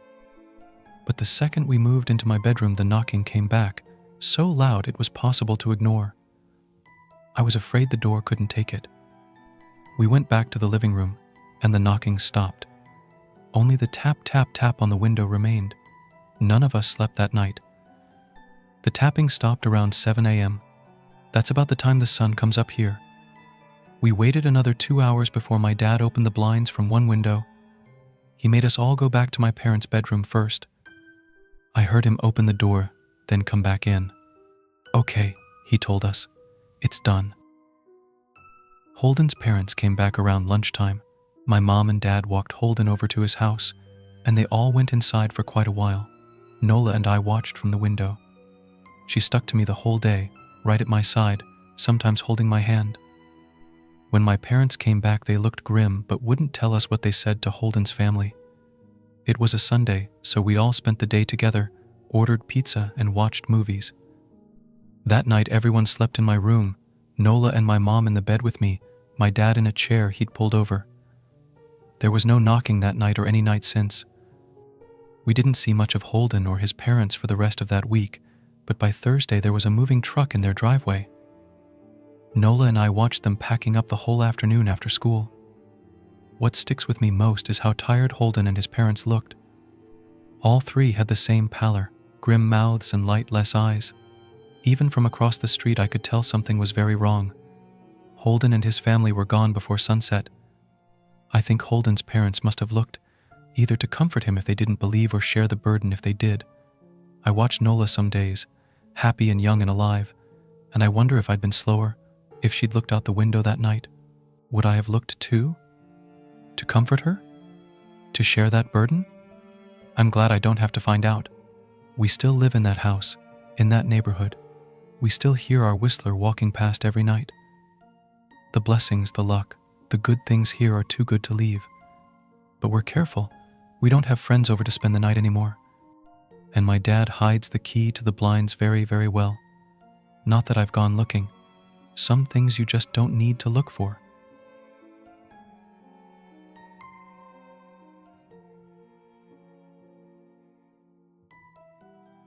I found a satanic website on the Deepweb. It was horrible, to say the least. It all started with me deciding to browse the Deepweb that one night.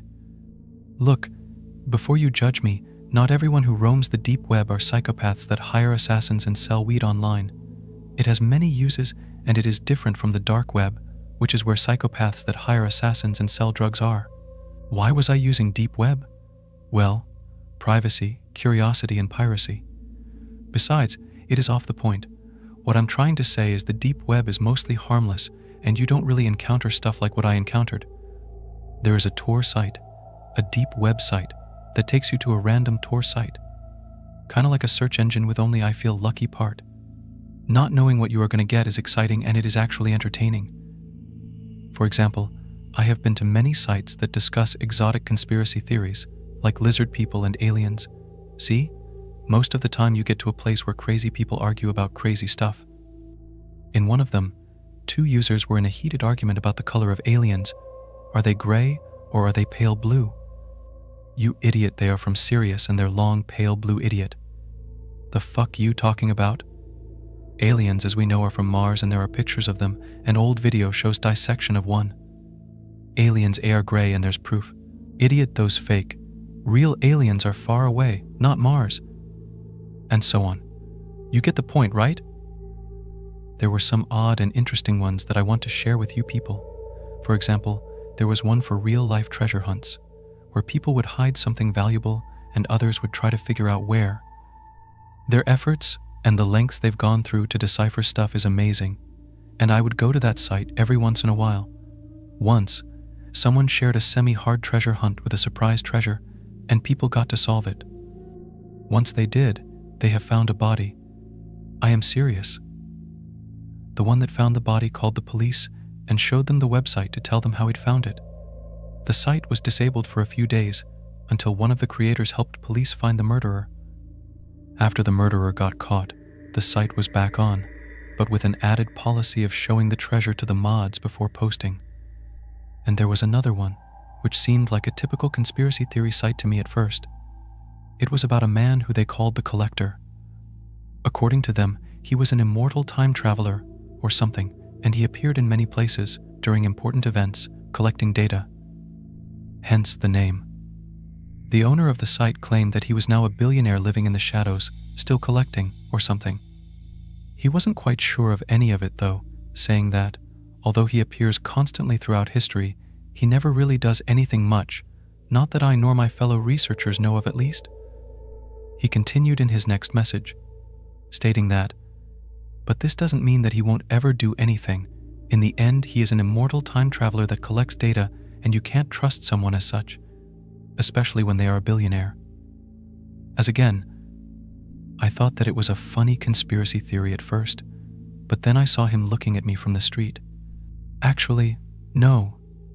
I will come to that part. In time. First, how I fucked up to this degree. The tour site that brings people to a random site, this time, ended up taking me to a discussion site in which people talk about their favorite tour sites, which was fine by me. New sites are always good. One of the hot topics was the search engine I was using to get to random sites. People there were supportive towards the engine I was using, saying it is the ultimate gamble. However, there was an anonymous user that suggested another tour site with the same purpose, saying, "Guys, it is cool, and all, but it only searches through normal tour sites. It is kinda lame, so use this instead. This one has even bigger pool of websites, and it is not normal only. You'll not regret it, I swear." His phrasing wasn't to my liking, felt a little weird. But knowing it was only 11 o'clock and I was getting bored, I decided to give it a try. Like a fucking idiot. I don't want to get into much detail about this site, because I don't want anyone snooping around and finding it out. So the only thing I want to tell is it was black with a red Find a New Site button. I made sure that it was not a shady download link, and I clicked it. The first site it took me to was one with red writings and probably an Asian language I didn't understand. It had symbols and pictures of dragons in it. It was weird, but not so weird. I closed the site and clicked the red button again. This time it was Arabic. It had pictures of swords and the new moon. I was getting bored of it. Then I found out that they had an English version that they'd linked right at the bottom of the page. I clicked it and saw that it was a page calling people to jihad. I looked around a little and closed it when I was bored of it. On the next page I opened was nothing at all, except for a small red circle in the middle. I clicked it and came a fart noise. Annoyed, I closed it. Red button again. This time I saw a woman crying. Then a man came, holding something, and actually I don't want to share this part. In the end, I was disgusted and horrified. I decided not to use the red button again. I mean, I thought finding new, weird things would have been entertaining, not creepy like that. But the things I'd found were different, and to find something similar to those felt exciting. My heart was beating a little faster with the adrenaline. I knew I had to click it again. Who knew what I'd see? Illegal drugs? Guns? Cannibalism? I clicked. God damn it, I clicked. The page it brought me to was not okay. It had nothing. No name. The URL just read .tor. And it had a video with a circular play button in the middle. Instead of saying what in the fuck is this shit and closing the site for good, I decided to watch the video. So I did. The video was black and white, showing a billiards table. There was only a ball visible on the left side of the screen. Then, a gloved hand put the white ball on the right and hit it, making it go towards the other ball. It was in slow motion. The white ball started rolling towards the other ball, and when it hit the ball, instead of the force acting upon the ball and making it go left, both of them started rolling to the right, together. It didn't look edited, it looked real, but in a weird way. That made me uneasy, like everything I knew was shaken. It is a feeling hard to describe. That video made me a little sick, too. I turned on the lights and decided to walk around a little in my room. I looked out the window, so quiet and nice. Everything made enough sense. I touched my left hand with my right hand. Real, and hands act the way they should. That video had something surreal, but shown in reality. Unreality in reality. I turned back to my bed, where I was lying down with my laptop before. The video was over anyway. I would close that site, the red button site too, and turned back to my precious random search engine. I turned the lights off and got back to my bed, but instead of a reply option of any kind, the site now had a button with next written on it. I didn't know what was next, and it excited me. I clicked. I think I am addicted to gambling. The next video started playing automatically. It was black and white again. There was a priest reading from the Bible. There was no sound, but his lips were moving as he... Wait, I thought. Did he just turn the wrong page? Yes, he did.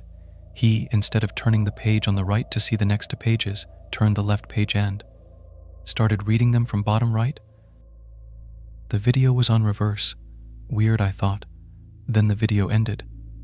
Unsatisfied, I clicked next. The first thing that piqued my interest was a pentagram. This video was also black and white. I guess every video will be black and white in this site, I murmured to myself. Anyway, there was a white pentagram on top of a dark table. A gloved hand came to the vision and put a cockroach on top of the table. The cockroach, at first, wandered around, doing nothing in particular except being disgusting, like cockroaches always are. Then, it had found the pentagram. It followed around the line to the bottom left corner of the pentagram. It stopped for a short while, then started walking on the lines of the pentagram. It walked the route necessary to draw the pentagram. Bottom left, up, bottom right, upper left, upper right, bottom left, up and so on. It did this for a while as I watched it, with excitement. Then something even weirder happened. The cockroach, as it reached the bottom left once again, kept walking, but it did so in place, without moving. Like a mime. Then it started moonwalking like fucking Michael Jackson to follow the reverse of its route. Bottom left, upper right, upper left, bottom right, up yada yada. It was disturbing and weird. This time it cut short. The video ended before the cockroach finished its first loop. Disturbed, disgusted, and shocked, I still pressed next. It was a short video, showed a line of naked man. Most had boners. That's it. Only 2 seconds, naked man with erect penises. What the hell was my reaction? I clicked next. This time, it showed the priest again. He was reverse talking faster. He looked a little pale and in hurry. His nose was bleeding, only a little.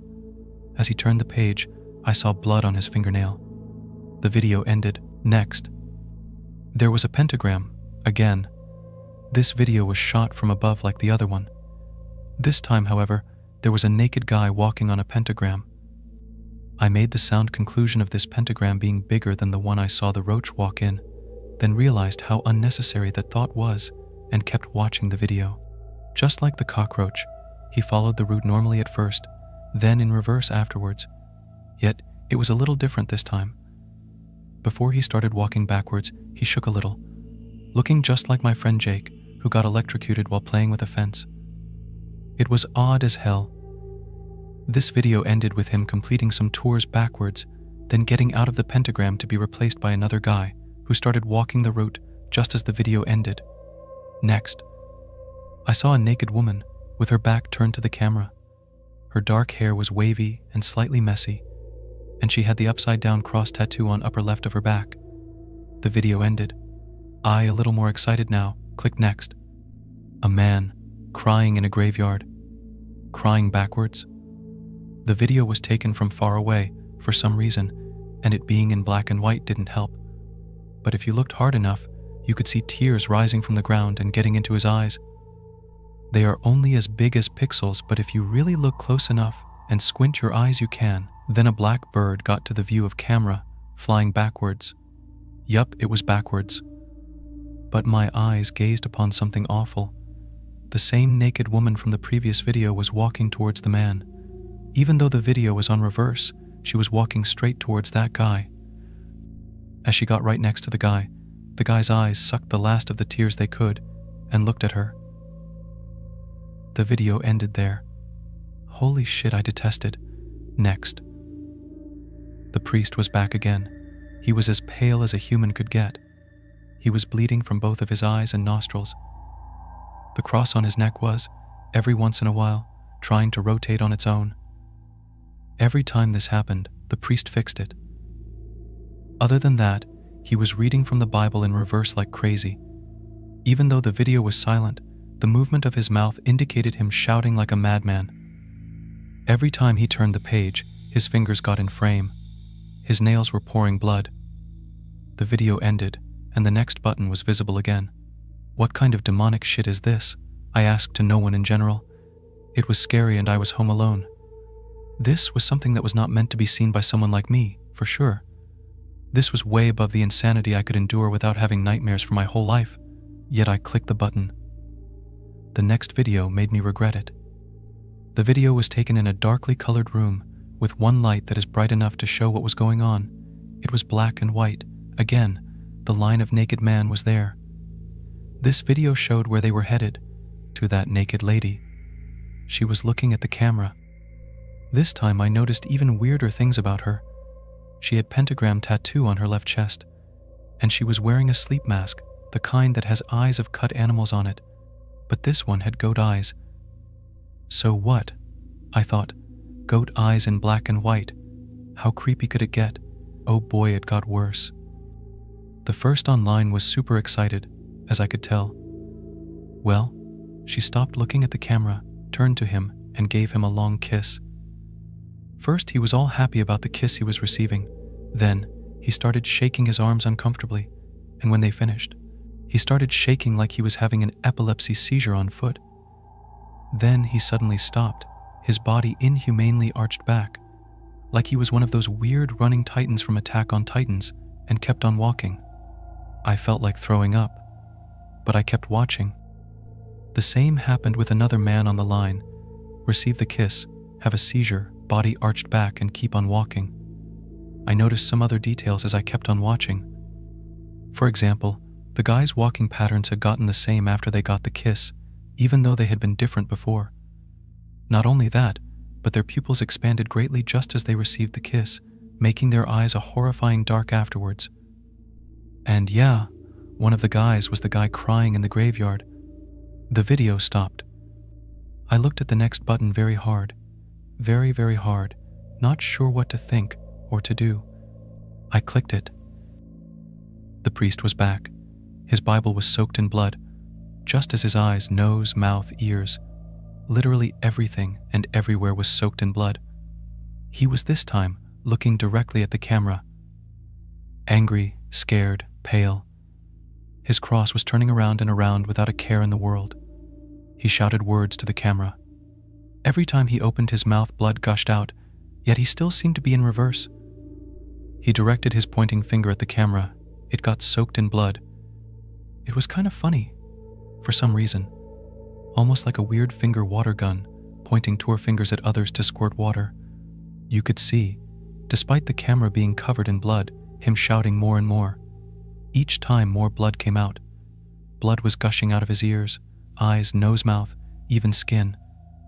At last he erupted. Yes, erupted. His head exploded and what came out was, well, you guessed it, blood. Too much blood. Way too much blood. The video ended, and the next button stared at me once again. Fuck it. I clicked. A pile of dead naked man in a white room, black and white, with dilated pupils. Something caught my eye, a tattoo on one of the men. It was familiar. But why? I looked at the man. It was my friend William from college. William. How could I forget about him? I was so close to him and then he. Who was I thinking about? I said to myself out loud to refresh my memory. It didn't work. I looked at the dead man in the video again. William. It was William. But why and how could I have forgotten about him? In mere seconds, that is. I, in order to test this new and horrifying phenomenon, looked away while thinking of William. His face, our memories and my thought of him, all seemed to vanish in mere seconds, and when I tried to remember, it was like trying to catch a fog. I shivered and looked at him again. I had to do something. I had to learn what happened to him. I tried to remember his relatives and realized that I had forgotten his name again. Looked at the video again, which was still going but nothing was happening on the video William Jackson. His mother's name was Maria. Yes, Maria Jackson. I searched Maria Jackson. Yes, found her. Searched her profile to see if was stupid enough to share her phone number in social media. Yes, she was. I looked at the clock. 3:33 a.m. When did it become so late? I wondered. Then, I entered her number, called her, and started waiting. To my surprise, she answered. Yes? She asked. Hello, is this Maria? Do you know what time it is? She asked. I'm sorry, but I got a question to ask. About your son, William. She was silent for a long time. William. She started crying. My sweet William. Why? A short pause. Her crying got worse. Why can't I remember my sweet William? I didn't know what to say, so I stood silent. What? Who is this? She asked after a longer pause. And why am I crying? I'm sorry, she said, recovering from her cries. Did we talk about something? Jesus fucking Christ. I did not shout to indicate that we talked about Jesus, nor to cry my love for Jesus Christ. I shouted and threw my phone somewhere in fear because the naked woman was on the video and she was looking directly at me. While watching the kiss-themed video, I wondered how her eyes looked like under that goat eye-shaped sleep mask. Well, she herself had goat eyes too, and she was looking directly at me, not at the camera, at me. With all this panic and fear and adrenaline inside, I still noticed the small detail that the video was no longer black and white. It had color. Good to know, right? She was right next to the bodies when I first saw her. I wanted to close the window, but there was no cursor for some reason. And as she started walking towards the camera, towards me, I noticed I was also unable to move, frozen in fear. She came closer and closer and closer, until the whole screen was her head, with those fucking goat eyes looking at me. She opened her mouth. Her teeth were black. She said something in a language that I assume is Latin. Her voice was horrifying and commanding, and tempting in a way. Now, she looked better to me. I mean, she didn't look bad before, but now she was. Tempting.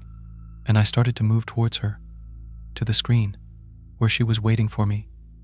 What ended the trance was the buzzing sound of my phone, to inform me that either a message came or I was about to be murdered by that freak on the laptop. I quickly backed away from the laptop. She was as surprised by my reaction just as I was. I quickly grabbed the edge of my laptop to close it, and, okay, maybe you somehow managed to believe me in my story this far, and I appreciate it. But I can understand if you choose not to believe what happened next. I really do. Because you know what?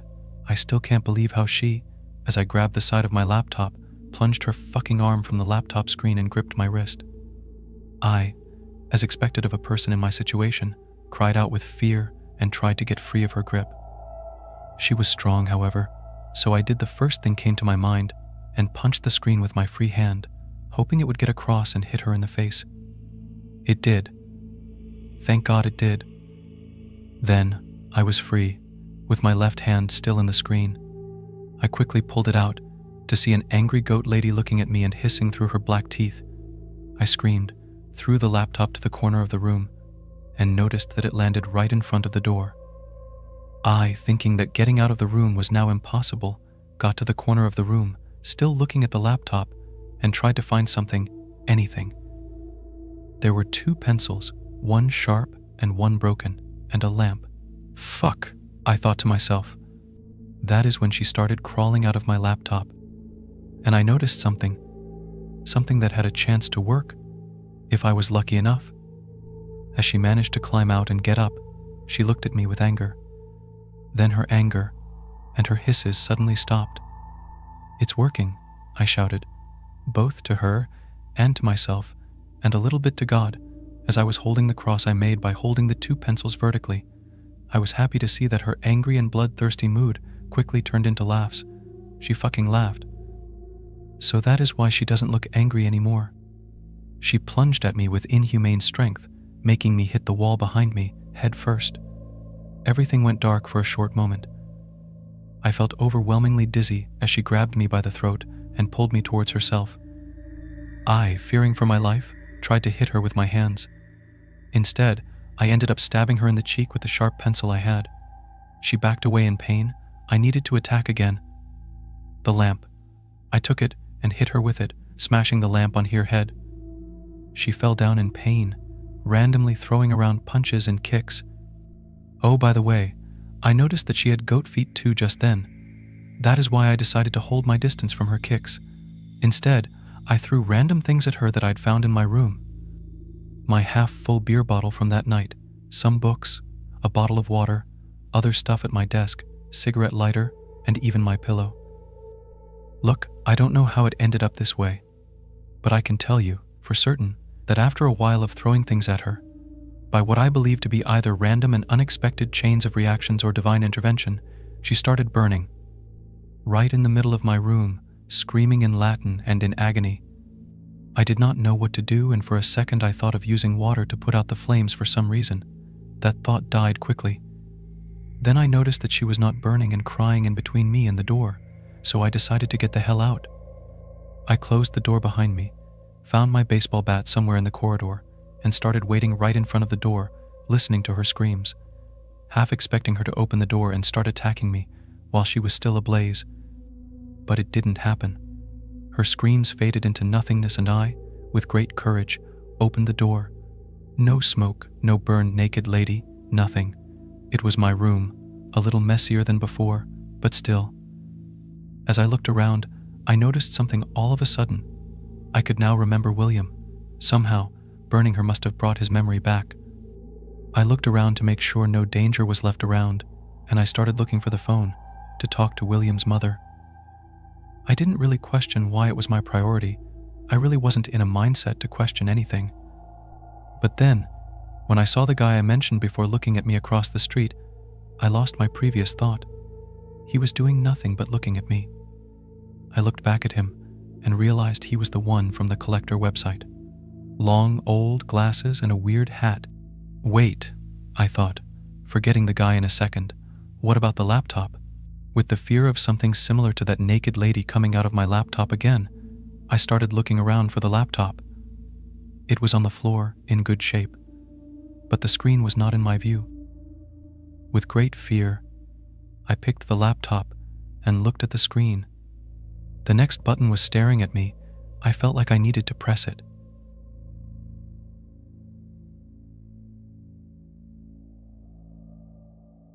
I have to hide when it rains.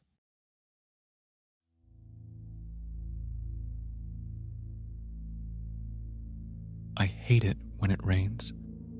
The feeling of the air makes my skin crawl, and the pitter-pattering of the droplets pound in my ear. I fucking hate the rain. How it fills me of bad memories, images of my grandfather cowering under the blankets, an adult man who fought in wars, whimpering like a child as the sound of thunder shook the house. I'm so afraid of the rain because of what it brings. A monster. A curse. I was around 2 years old. When my dad left, he just disappeared, without saying a word to anyone. My mom did her best to take care of a baby while she was a kid herself. She was only 20 years old when she had me. She struggled so much because of me. Her parents had cut off all connections to her, but thankfully, my grandparents on my dad's side were so supportive of her. We were pretty lucky. They gave us a place to stay and took care of me while my mom worked her ass off to provide for me. Eventually, my mom was able to get a great job as a secretary for some lawyer, and we were able to get our own apartment. My mom is amazing, and when I was 6 years old, she decided to finish up her college education. It was hard for her to work, study, and raise a child, so my grandfather offered to take care of me every now and then. I remember how excited I was to see my grandfather's old truck pulling up to the school to come and get me. My grandmother had passed a couple of years before, so it was just us boys in that big house. I'd stay there after school, and my mom would come and pick me up later on that night. Things were awesome. Grandpa would always let me do whatever I wanted and tell me stories of when he was a soldier fighting in dark, rainy jungles. He'd call me his partner, just us men against the world. He'd say, there was just one thing I always found a bit peculiar about my grandpa. He was terrified of the rain. I didn't really think much of it. He wouldn't pick me up on rainy days, though it kind of inconvenienced my mom. When I was over there while it started to rain, he would grab me and take me upstairs, locking us inside his bedroom closet. We'd sit there in the dark, and he would silently sob as he'd whisper, "It's okay, partner. We'll get through this. We'll get through this." As soon as the rain would stop, he'd take a moment to compose himself, and we'd go about the rest of our day like nothing ever happened. It was when I was 10 years old when I finally asked him, "Grandpa, what happens when it rains?" He paused and looked at me with sullen eyes. What do you mean, partner?" "When it rains, we always have to go upstairs in the closet. Even when it's just a little bit of water, we have to go in there." Grandpa looked outside, up towards the clouds. Despite it being a beautiful sunny afternoon, he let out a deep sigh. He turned back to me and finally answered me. "Come on, partner. Let's go sit on the couch so I can tell you a story." He slowly stepped towards the living room couch. I rushed over and grabbed his hand to help him. Grandpa was gaining some years, but when I grabbed his hand, he gripped it so tightly, I felt a wave of nervousness. It took a minute, but we finally made it to the old pleather couch. Grandpa groaned as he took a seat. I shuffled up the couch to take a seat beside him. He chuckled and ruffled my hair. Grandpa's smile slowly faded as he started to stare off into the distance. His eyes began to glaze over. He looked at me and took a deep breath to prepare himself. Then he told me his story. You see, my grandpa was just a young man at the time, just turned 22 when he was sent off to Vietnam to fight. He'd used to tell me all kinds of heroic stories when I was growing up. But this story was different. His voice was low and shaky as he recounted the tale of his youth, a young soldier who had been fighting for his country. He was part of an infantry division. His group had caught wind of a nearby village that housed Viet Cong. They had been in the wilderness for days. The terrain was so difficult for them to deal with, and the battles they were forced to fight in the jungles had left them paranoid. My grandpa's hands were shaking at this point as he described how silent the night was. Not even their footsteps made noise. They were low on ammunition as well as morale, but they trudged forward. They crept up to each of the huts and took out their lights, lit torches, and set everything ablaze. My grandpa began to cry at this point. He described the nauseating smell of smoke as the flames illuminated the dark clouds above them. He paused his story for a moment to cough uncontrollably. It was as if he was back to that dark night. I patted his back. Then he grabbed my hands and looked at me with his teary eyes and continued his tale. He was hesitant at first because I was so young, but he seemed determined to tell his truth. He told me that screams erupted from the crackling flames as people covered in roaring fire began to rush out of the huts. His platoon took advantage of the chaos and brandished their knives, finishing off the enemy one by one. The bodies were burning, screams echoed. Then the cries of women and children began to flood their ears. My grandfather described standing there at the center of the village, slowly realizing their mistake. A woman came barreling out of her home as her body slowly burned. She slowly stepped towards my grandfather and yelled at him in a language he just didn't understand. My grandfather was horrified as she continued to yell at him until she finally collapsed to the ground. The cries and screams slowly subsided. Then the rumble of thunder came. Rain began to crash onto them. It was a monsoon. It came down so hard that the flames were quickly extinguished. The burning bodies were now piles of melted flesh, and when my grandfather looked at the woman, he realized she was holding something.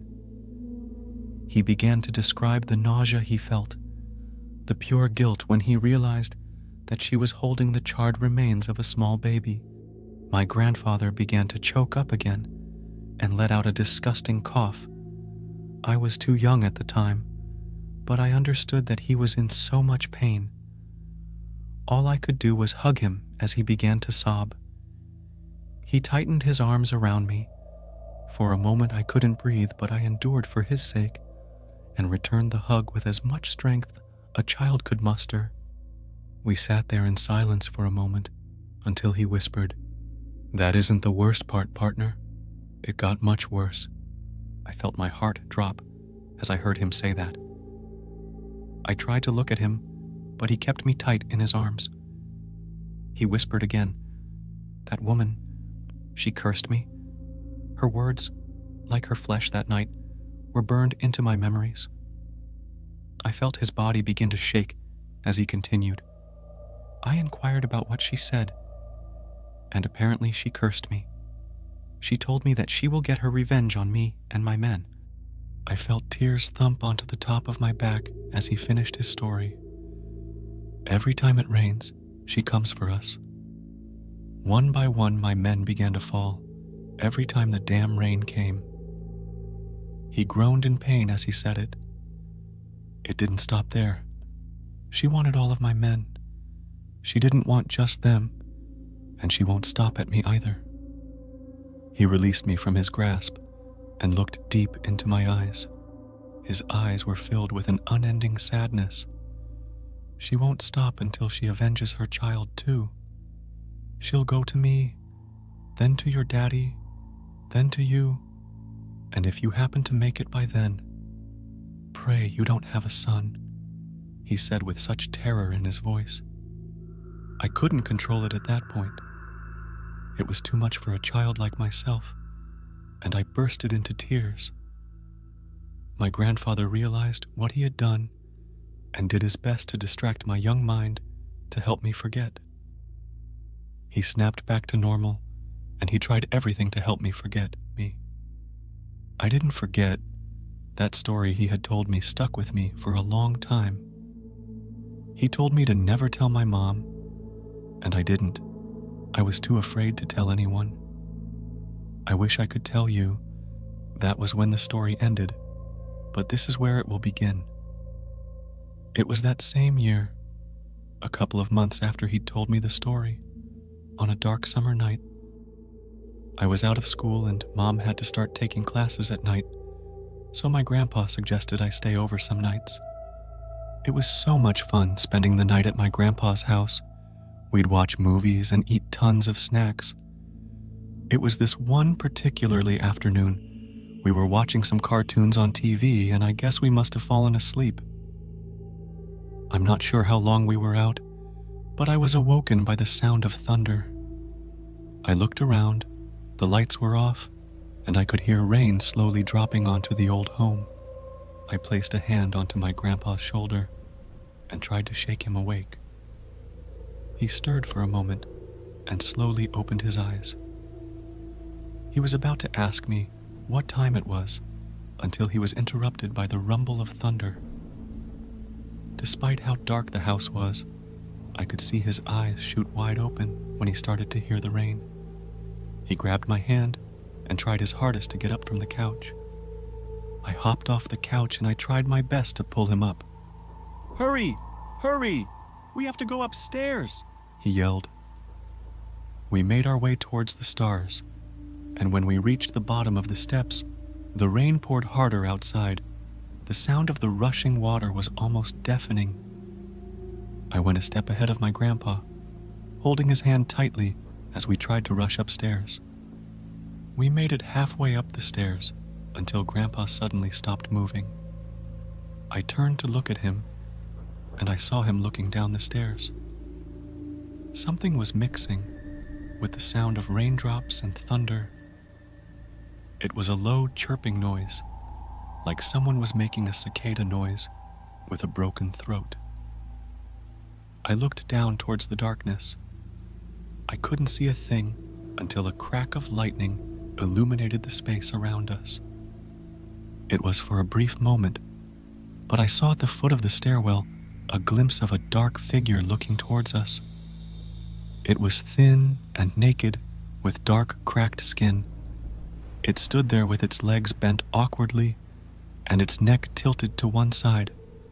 Its hair was long and wild, reaching their waist. It had one long arm hanging down, while the other was clutching something to its chest. I was so afraid. I didn't know who this person was, or how they got inside. But I called out to my grandpa, "Grandpa, Grandpa, please, we have to come up." I yelled, but he was just frozen in place.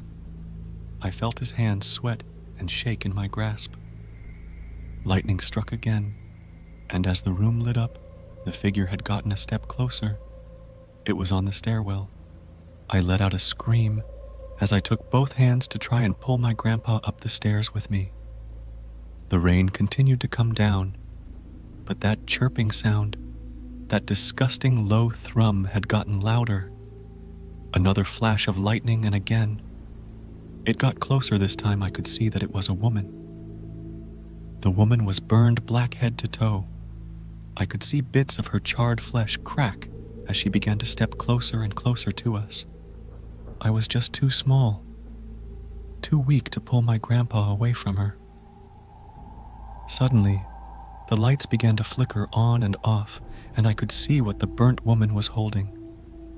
It was small, naked in her charcoal arms, a melted, fleshy mass that looked towards me with two wide sockets of darkness for eyes and what appeared to be a toothless, open mouth.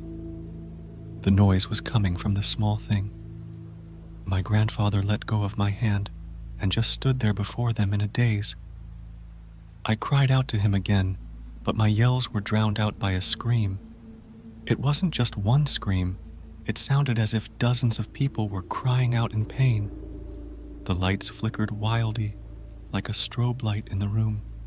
Slowly but surely the woman pushed my grandpa down onto the steps of the stairs. She began to clamber onto him, and I heard him scream as I heard his old bones break upon impact. Her burned body was on top of my grandfather. The small melted being squished onto my grandpa's chest and crawled towards his mouth. I sat there in awe as the small thing took its little hands and began to put them into my grandpa's mouth, going deeper into him.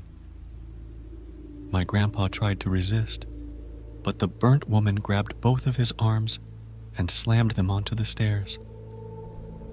I heard another nauseating crack of his bones, and he let out a muffled cry of agony. My grandpa began to choke and gag as the fleshy being began to dig inside of him through his throat from his open mouth.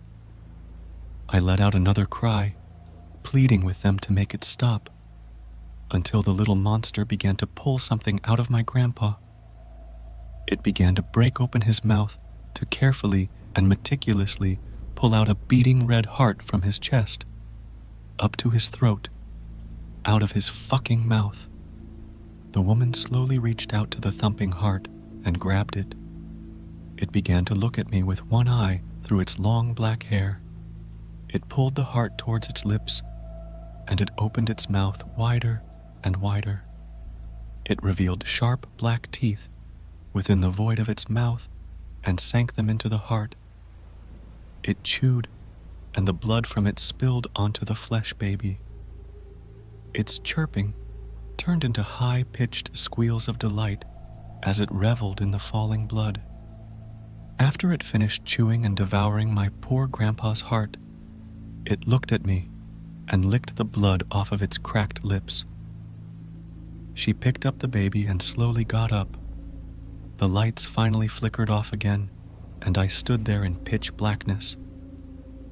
I heard something roll and thud down the stairs, and with another crack of lightning, the room illuminated to reveal my grandfather, bloodied and broken at the bottom of the stairs. I fell backwards onto my butt. I just sat there in the middle of the stairwell, covered in tears, snot, and urine. I just sat there staring at the lifeless corpse of my grandpa for hours until the rain finally stopped. My mother came and found the state that we were in. She released such a blood-curdling scream, but it didn't shake me. I just stood there. The diagnosis was that my grandpa had a heart attack and fell down the stairs. Needless to say, it took a lot of therapy to deal with what happened that night. It took years and years, but slowly, I was able to, at the very least, cope with it. Whenever it rains, I turn into a frantic mess as I try my best to hide from something. My mom just couldn't stop worrying about me. She pushed everything aside to stick with me through all of it. Then I became a young man. Now I'm in my late 20s, and I'm just trying to make sense of what I saw that rainy night. It really messed me up. Even now I have to skip work if it rains. I dash to a bathroom stall or something and lock myself in. I got some news the other day, though. Apparently my father had been found in the middle of the street across the country. It was raining when he had a heart attack, and he ran in front of a car. I'm not sure what to do next, but hopefully those things won't find me. It began to sprinkle the other day, and I saw something creeping outside my window. Whatever it is, it's not done. It won't be done until it takes all of my grandpa's men. I'm so afraid to end up like them. I'm terrified to see those things again. I'm so afraid of the rain.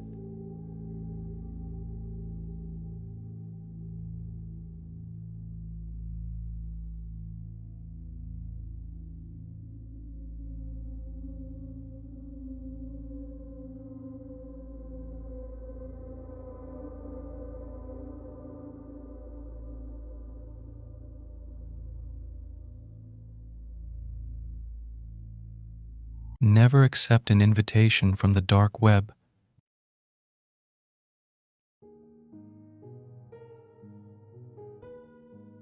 I received the following email from Stuart, an old friend I haven't spoken to in years. At first I thought some spammer had gotten a hold of his address book. Within a few sentences, however, I knew it was written by Stuart himself. A long and disturbing message followed. To say it worried me would be an understatement. To all contacts, from Stuart K. Subject: help. I need to assure you all that this is serious. I'm not joking or making up stories or any of that. This is real. It's real, and it's happening to me. If you're receiving this, it's because I know you enough to ask you for help, and I'm praying that at least one of you has the heart and the means to offer it. The truth is, I'm 1,000 miles from home and I don't know who else to turn to. The police can't help me. I mean, maybe they could, but I can't get close enough to them to find out. Hopefully one of you can help me, or you can forward this to someone who can. This might take a while to explain. I'm going to give you as much detail as I can so you understand everything about what's going on, and you can make your own decision from there. Most of you know where I am right now. Danielle and I are in Prague on our honeymoon. Some of you were even at our wedding. God, that already seems like a lifetime ago. I can't believe it's only been 5 days since we celebrated the best day of our lives, and now we're at our lowest point ever. We got to the Czech Republic 4 days ago. The first 2 days in Prague were good. It was a little boring for our tastes, so we decided to ask around about any parties that might be going on. Conrad, one of the guys at the hostel, told us he'd seen a party flyer hanging at an internet cafe up the block. Sure enough, we found the flyer he was talking about. It was no bigger than a postcard, tacked to the community board, an announcement for some kind of rave. But the problem was there was no address on it, just a long handwritten website on the back. Danielle wanted to forget the whole thing, but I was still curious. I took the flyer to the girl at the cafe's counter and asked her if she knew about it. She said she had no idea. She hadn't even known about the flyer, but that I shouldn't even think of visiting the website without a Tor browser and a good VPN blocker. I'm not a computer expert, but I know enough to know what she was talking about. This was dark web territory, the kind of thing where you don't want anyone knowing who or where you are. I asked her if she knew where I could secure that kind of access, and she told me that for $100 she just might. I thought Daniele was going to try to stop me again for sure, but by then she was getting curious herself. So I gave the girl the money, and she brought us to a computer in the back, away from where people could see what we were doing. I know it sounds crazy and stupid, and all of those things, just for a party. I know that. But we were honestly just looking for some innocent fun on our honeymoon. A little danger before we settled down and got old together. We just had no idea how dangerous things were going to get. After typing in the URL, I logged onto the site. It was fairly simple, yet like no website I'd ever seen. Everything was made up of red letters, even the background and the window frames. All the page had was a story about some guy looking at himself in the mirror and not trusting his own reflection. For a minute we thought we'd been pranked, possibly by the girl at the internet cafe, tricking us out of $100. But just as we were about to give up, a pop-up appeared on the screen in big, red letters. Do you like fun? Yes or no? Danielle and I laughed at the question, but I figured what the hell and typed yes into the box. After another minute, the pop-up disappeared and was replaced by another. It was a formal invitation to the greatest party in all the world. Do you accept? Danielle gave me the go-ahead, so I typed yes again. We waited a few minutes, so long that I thought the computer had frozen, but then a new pop-up appeared. This time it was an address and a reminder to bring our dancing shoes. We left the internet cafe and walked toward where I thought the address might be, stopping to buy some booze on the way so we wouldn't have to trust whatever was on offer at the party. That was my idea, and it made Daniel feel better about what we were doing. The problem was, we couldn't find the address. I asked an old guy closing up a newspaper stand if he knew where it was, but he conveniently didn't know English, or at least pretended not to. We got a little lost after that, and it was starting to get late, so I decided to look up the address on my phone. I didn't like doing it without all the protection we'd had back at the internet cafe, but I figured there wasn't much risk in looking up a simple address on the internet. People do it every day. It turned out to be the location of an old, indoor flower market, which seemed like a strange place to have a party. We went there with a lot of hesitation, walking through a few blocks of industrial buildings that were either abandoned or in terrible condition. Danielle doubted we were even in the right place, but then, when we were thinking of turning back, we saw it. The building was about half a block long, concrete, with massive skylights for a roof. Half the windows were broken, the others too dirty to see through. As we approached, we could hear a big party going on inside, loud music thumping, and so we felt confident enough to hold each other's hand and head inside. The party was immediately wilder than we'd expected. 100 bodies dancing to heavy dance music, all cramped together in the old brick and metal building. Most of them either had too much clothing on or not enough. But that wasn't the craziest part. It was the fact that they were all wearing masks. At this point, I was starting to get a little suspicious of Stuart's email. I'd heard stories about those parties, always somewhere in Europe, always full of details about mysterious partiers and strange places. If the storyteller really got carried away, it would become less of a dance party and more a no-holds-barred orgy of delights. It was usually about as real as alligators in the sewers. But the thing was, I knew Stuart. As long as it had been since we'd talked, he hadn't changed much from the guy I knew, from what I could tell. And the guy I knew wouldn't make up stories for attention. He might have joked around occasionally, but he pretty much hated pranks, calling them mean-spirited and unfunny. More importantly, in all the time I'd known him, he'd never lied to me or anyone I knew, not even once. That and that alone was the thing that kept me reading on. There were all kinds of masks on these people. Some looked like foxes or dogs or grinning ghouls.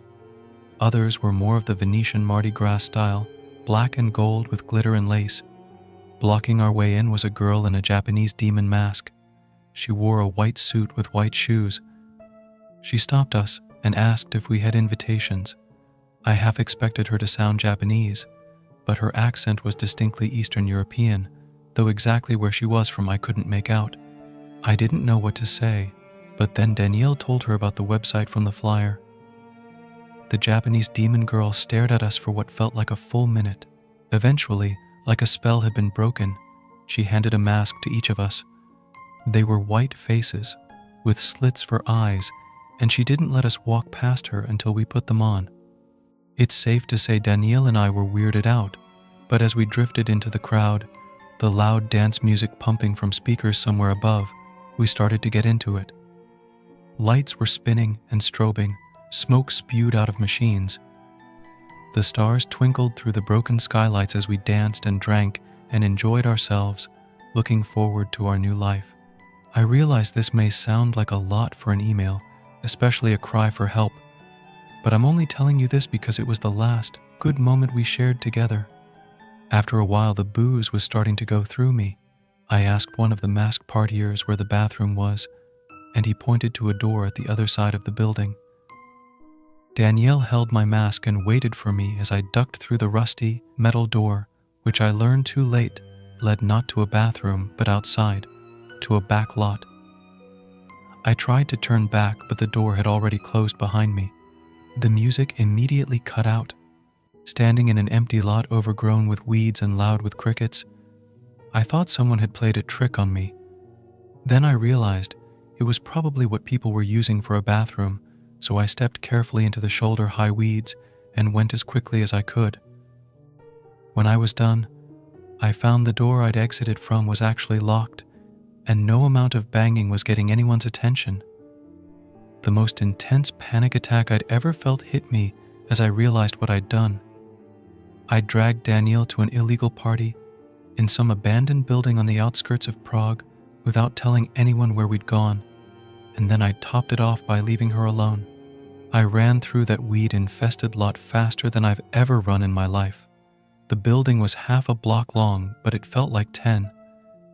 It took me a few minutes of weaving around and tripping over dead brush to clear it, hearing nothing but my own heartbeat the entire time. By the time I made my way around to the front of the building and the empty street it sat on, my lungs were on fire and I was covered in terror sweat, and yet that was nothing compared to the feeling that hit me next. When I got back inside, it was an empty building. No people, no music, no lights, and most disappointing, no Danielle. Alone, standing in the middle of an abandoned flower market, with smoke evaporating around me, I felt like I was sinking. How had everyone disappeared in just a few minutes? It seemed impossible. I ran out of the building and back to the empty street, hoping to catch sight of someone running or getting into a car, or even evidence that someone had, but it was just an empty street, full of empty buildings. I had nothing to go on, no one to follow. But then, I got a phone call. I clawed the phone out my pocket so fast I almost dropped it, praying to see Danielle's name on the caller ID. But it wasn't her. In fact, it wasn't anyone. The phone number, it just said blocked.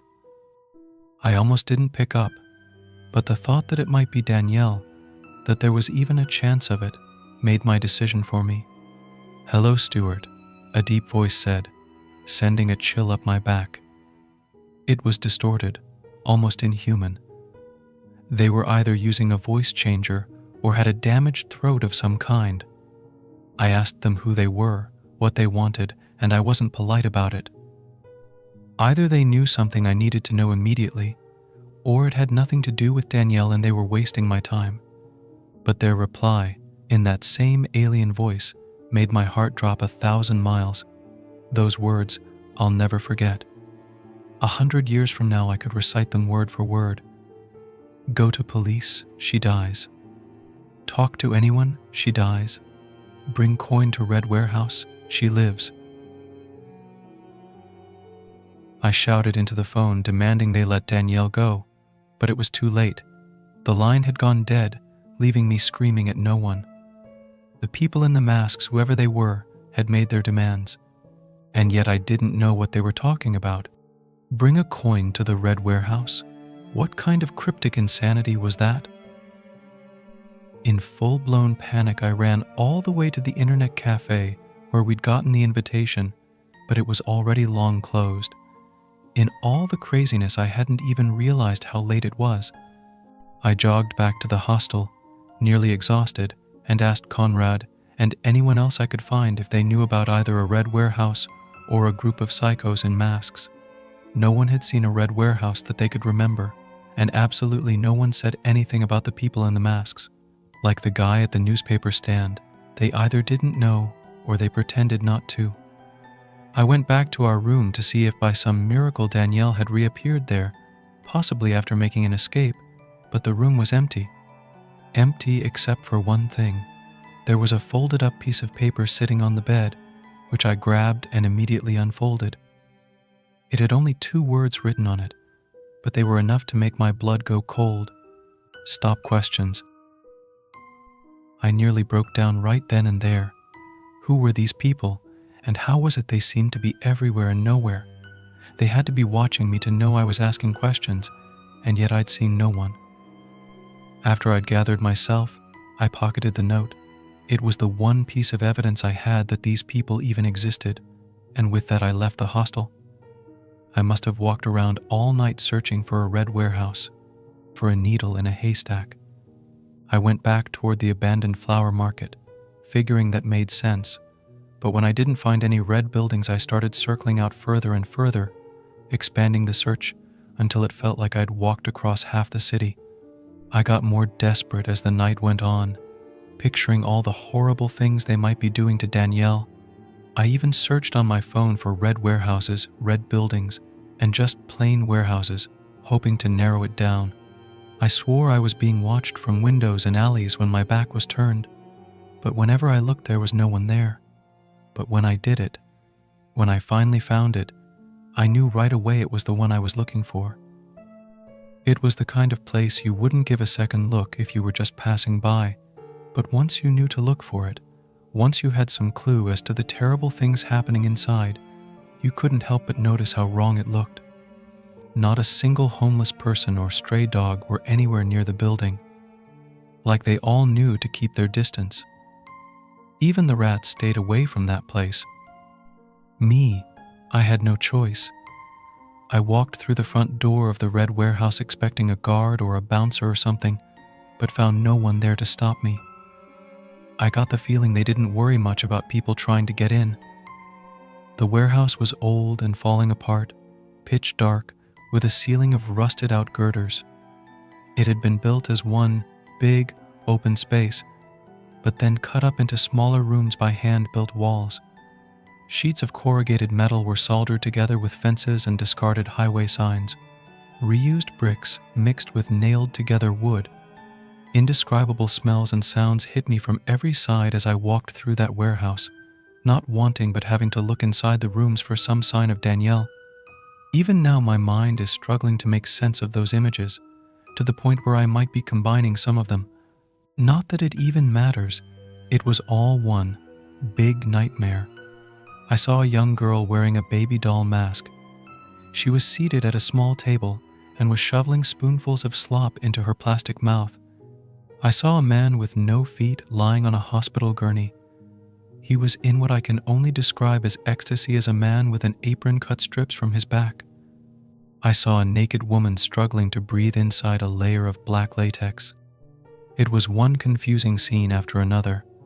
A room full of guns with 8 blindfolded men standing over an old man shooting up in a lounge chair. A neonatal incubator full of hissing cockroaches.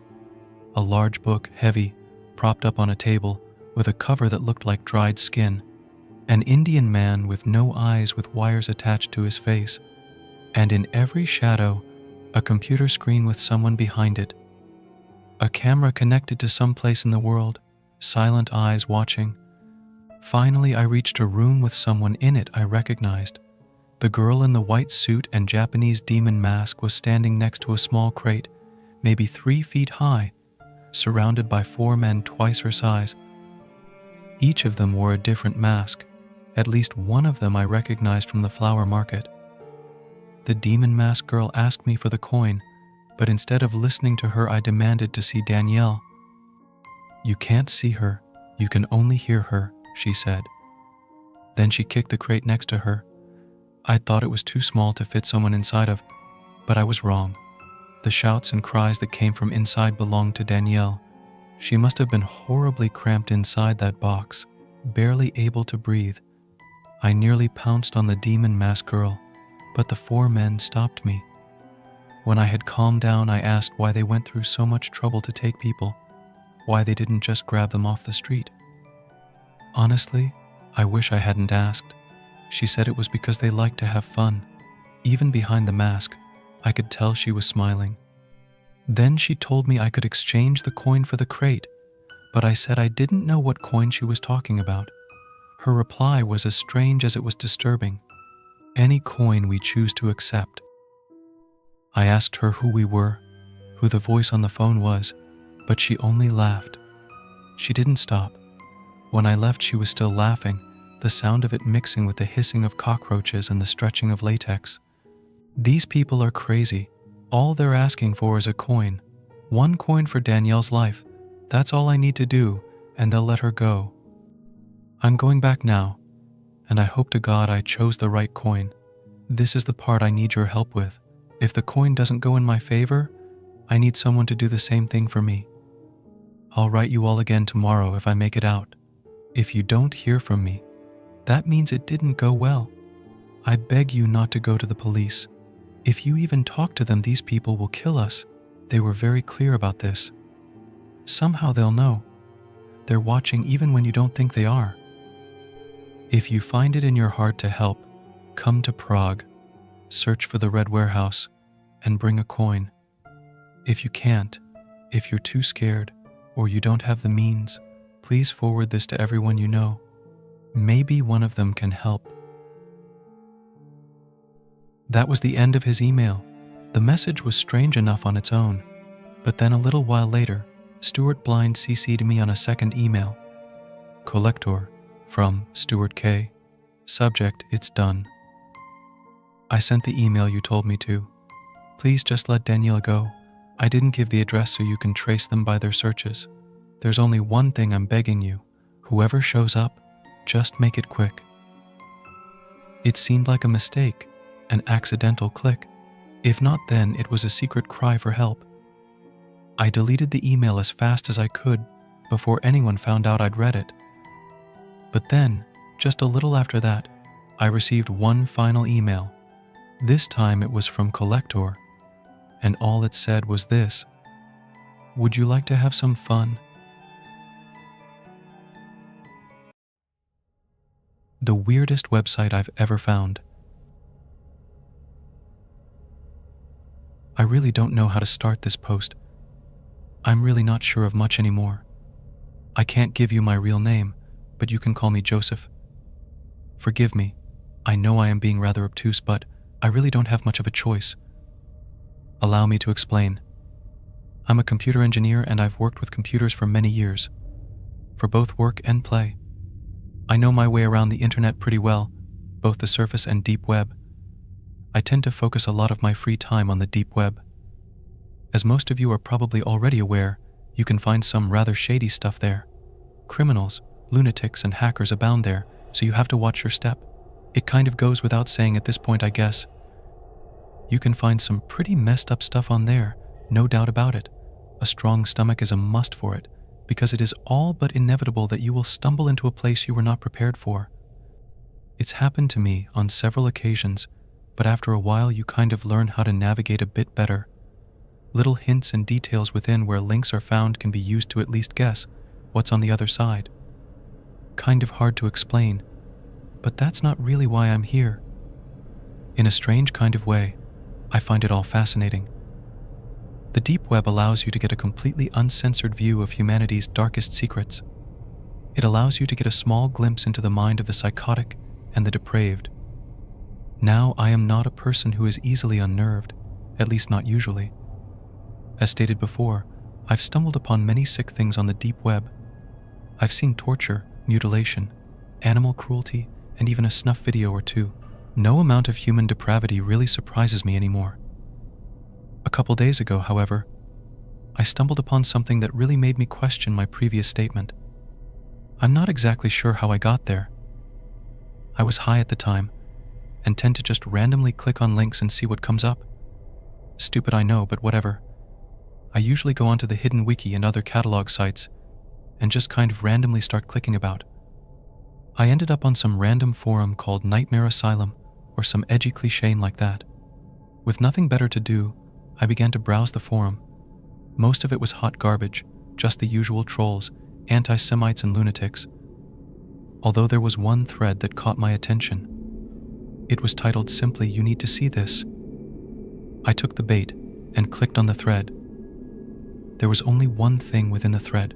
It was a web address. My first thought was that this was a trap. I assumed that the link would take me to some messed up picture or video. People on deep web forums do that kind of shit all the time after all. I decided to scroll down to see if any other users had fallen for it. What I found in the comments somewhat surprised me. The other users didn't seem revolted or angry, but instead confused. What the hell is this? Is this real? How did you find this? Were the top comments. The guy who posted it was an anon, so really no way to learn anything more about him. Their responses got me curious though. After much contemplation, I decided that I had to see whatever this was for myself. I clicked the link. The browser loaded for an unusually long period of time. Tor always takes forever, but usually not that long. Must have loaded for at least 5 minutes before there was any response. I was about to give up entirely when a black screen finally shifted in the background. When it finally rendered, I was met with a simple and unflattering web page. It was a black background accompanied only by white text. Pretty boring at first glance. The heading of the page had only a single word: Shepherd. Below the heading, multiple lines of text which filled the entirety of the page were listed. Closer inspection revealed them to be names, all in alphabetical order by surname. I scrolled down and immediately realized just how massive this archive truly was. As I scrolled, the little cursor on the sidebar barely even registered that anything was happening. I scrolled for at least a good 3 minutes, and the cursor barely budged. Thinking it must be inoperable for some reason, I clicked on it and dragged downwards. To my surprise, the page scrolled downwards as normal. Thousands, if not millions of names zoomed by my eyes within an instant, too quick to even discern a single one. Suddenly, the excessive loading time made a bit more sense. I scrolled back up to the top and clicked the very first name on the list. Aberdo, Caitlin. A new page loaded revealing a picture of an upper-aged white woman with grayish-brown hair and hazel eyes. Mid-50s, if I had to guess. She had a kind, welcoming smile, slight wrinkles below her eyes, and an overall glowing demeanor about her. She very much looked the type to bake her neighbors' cookies and spoil her grandkids with goodies on Christmas. The picture itself looked as though it was from a driver's license or passport photo. Below the photo, it listed various details about the woman. Name: Aberdo, Caitlin Jane. Date of birth: October 6, 1968. Place of birth: Hammond, Louisiana. Race: Caucasian.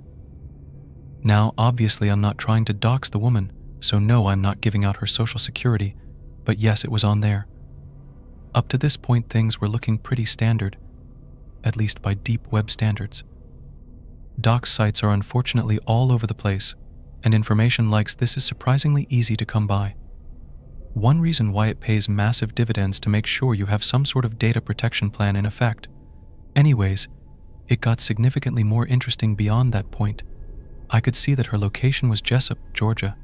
Her occupation was postal office worker, that she was married to Andrew Aberdow, and this also gave me a hyperlink to check out Andrew Aberdow's information. Her known associates are her sons Andrew and Nathan Aberdow, a co-worker called Elizabeth Welch, and a friend called Nancy Hannigan. Her hobbies are reading, yoga, and a Bible study group. Okay, that was a bit stranger. By the way, I'm paraphrasing a lot of this. I don't know for sure that Caitlin enjoyed yoga specifically. She may have very well been about that Pilates life instead. But anyways, it's easy to see why online degenerates would be interested in your social security and credit card details and whatnot. But why the hell would anyone bother with personal associates? Putting on my criminal thinking cap for a moment, I just don't really see a benefit to gathering that information. Furthermore, how would someone even get that? At the very least, you'd have to spend some time sifting through their Facebook and Twitter, if not just spy on them in the streets for a while. Furthermore, her credit card info wasn't even listed there, that I am sure of. While I scanned through the profile, an extremely dark thought suddenly crept its way into my stream of consciousness. Could this be a site for planning/exchanging hits? You hear about deep web hitmen all the time, but honestly, they're pretty difficult to find. At least the legit ones, and not some donut scarfing cop just playing one. Plus, who the hell would be a big enough of an asshole to assassinate a sweet old lady like Caitlin Aberdow?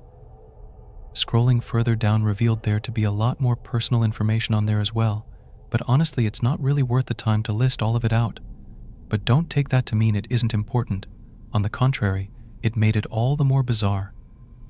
Among the other things listed were her body type, blood type, fertility status, more associates who I didn't bother to list, known pets, addresses current and former, wealth status, her goddamn shoe size, registered vehicles, expressed political views, and religious association. I swear to God it actually listed the woman's shoe size. I was left scratching my head by this point. The whole theory I had clung to of it being a dox bin was starting to dwindle away. I mean, it obviously was still a dox, but it was so much more than that.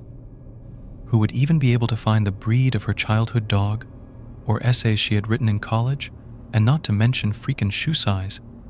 It had to be the work of an obsessive compulsive, someone with autistic levels of organization and surveillance, who quite literally was obsessed with cataloging every irrelevant detail about a person. I mean, who else would even care? Unfortunately, though, I quickly realized that theory didn't hold much water either. The document listed information that was almost too private for even a hacker to be able to dig up. Even if you stalked someone day and night without their knowledge for months, you still might not be able to ascertain their shoe size. I mean, maybe make an educated guess, but whatever, I won't mention the whole shoe thing again, I promise. Even people with OCD had their limits after all. Finally, I reached the bottom couple lines of her entry, and by far the most peculiar aspect thus far. Cooperative ability, A. Intuitive ability, T. Cognitive ability, T. Metaphysical ability, A. I just didn't even know what to think by this point. Perhaps the ganja which regularly circulated my frontal lobe had finally fried it beyond repair. Now, I have no idea what those letters are supposed to indicate, but the chart thing seems to be an evaluation of her individual capabilities, at least to a minor degree. I'm guessing A means good, but what is T supposed to stand for? You tried? I didn't get a whole lot of A's in school, but I'm damn certain I never got a T. It could all just be rubbish, I suppose, but if that's the case, then it only raises about a gazillion other questions. However, there is an obvious outlier to that comparison chart. Metaphysical. I'm sorry, are we assembling the Ghostbusters now? As far as I'm aware, metaphysical is like the supernatural, right? Like demons and angels and shit? If anyone has a better definition, please let me know. So, I may be showing my ignorance here, but that stuff doesn't exist. Does it? I mean, there's stories about it all over the place, but I always thought that they were just that, stories. Don't get me wrong, I love reading and listening to them, but I've just never bought in or experienced the whole supernatural phenomenon firsthand. Finally, I came to the end of the document and read the final line. Conclusion, Utator. I thought the spelling was a typo at first, but a quick Google search revealed it to be a word of the long-dead Latin language. The word most closely translates to wear or utilize. Utilize? Utilize? For what? Was all of this an attempt to find someone for a job or something? If that was the case, then it was by far the most unnecessarily extensive job application I've ever seen. Why wouldn't they just call her? It didn't make sense. None of it did. I spent some time trying to mentally assemble the pieces while simultaneously rolling myself another joint. Any theory or educated guess I could possibly surmise was quickly debunked due primarily to a single reason: the massive size of the archive. I'll be honest, by the time I read the last line of the profile, I was a bit unsettled. Perhaps it was just the reefer-induced paranoia, or perhaps it was the mystery of the whole thing. Either way, I had to know more. I decided to continue digging around and see what else I could find. God, what a mistake that was. I returned to the main page and sifted through more of the names listed. After several minutes, I ended up clicking one at random, and a new bio popped up. Name: Chen Fu Hui Lang. Date of birth: March 19th, 1982. Place of birth: London, Ontario, Canada. Race: Chinese. Location: Scarborough, Ontario, Canada. Occupation: computer software engineer. Known associates: Fai Chen, brother. Kurt Merriman, boss. Alex Martinez, co-worker. Darren Boyd, roommate. Midori Ekiko, love interest. Hobbies: online gaming and web development. Much like the last bio, this one also revealed in-depth details of Mr. Chen's life. It revealed that he played the online game League of Legends and Rocket League quite often, as well as the fact that he would regularly binge-watch a lot of YouTube. This information alone is not too difficult to retrieve, but when it began to list his known childhood associates, I began to get more puzzled and slightly worried. Again, the amount of detail in his profile was absolutely staggering. I didn't mention this before, but the entry also listed really private stuff. Criminal convictions, health statements, and sexual fetishes were also on there. Now, Mr. Chen's sexual tastes were admittedly pretty vanilla, as was his criminal history and bill of health. I mean, everyone likes a good spanking every now and then, but that's not really the point. I began to wonder if perhaps it wasn't the people themselves who had written this information. I mean, who else could possibly know them so well? Why they would choose to do that was beyond me. Blackmail, coercion, and sheer stupidity could explain some of it, I suppose, but it still didn't really add up. And yet again, my theory was incinerated within moments of conjuring it up, after I had read the last few lines. Cooperative ability: A. Intuitive ability. T. Cognitive ability. S. Metaphysical ability. B. Conclusion: elucido. And yet another Latin word, I thought. My assumption was proven correct moments later after a Google search substantiated the thought. Elucido translates roughly to light or to enlighten something. So, someone wrote this information about themselves and then concluded they needed to be enlightened. I mean, I guess it could work. Like, I guess maybe they could be trying to attain more knowledge or something, and this was their application. It didn't feel right, though, and the term enlighten always brings up a certain foreboding aura of cultish fanaticism. Maybe that's what it all was, initiation into some sort of abstract cult. Then again, maybe the term enlighten was not the best translation.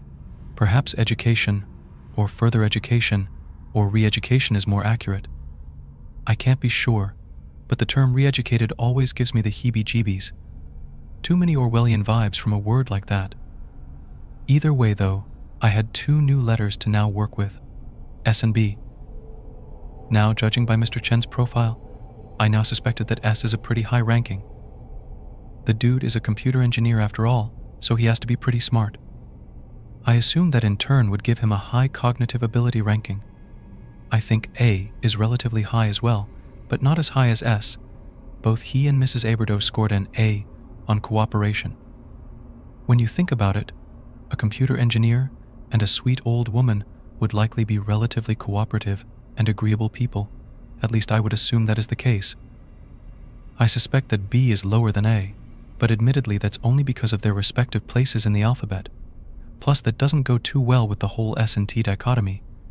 Still no real idea on what T is supposed to mean. Aberdo had T's in both intuitive and cognitive, while Chen had a T in just intuitive. I really don't know one way or another what that is supposed to indicate. My brain was beginning to throb by that point, so I decided to get myself a drink and take a quick smoke break before returning. When I got back, I sifted through dozens of other profiles, this time with a freshly stoned mind and can of Red Bull in hand. Through my exploration, I was able to uncover several more details which I think are pertinent to this mystery. 1.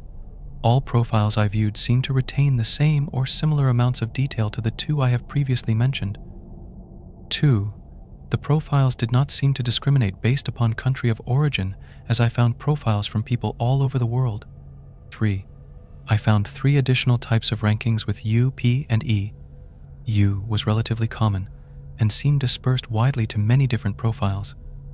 There were few common denominators, but those given the rank seemed to be on average of working class. At least that's the only real detail I could positively identify. P seemed clustered in people who were unemployed, had multiple criminal offenses or severe health complications. I'm guessing P is not a good rank. E, on the other hand, was extremely rare. In fact, I found only one instance of it. The man who it belonged to was a janitor at a college, and had the ranking in, of course, the metaphysical. As if things were not complicated enough already. The man had an interest in fishing, backpacking, and reading. He seemed relatively healthy, although he did have diabetes, but all in all seemed fairly average.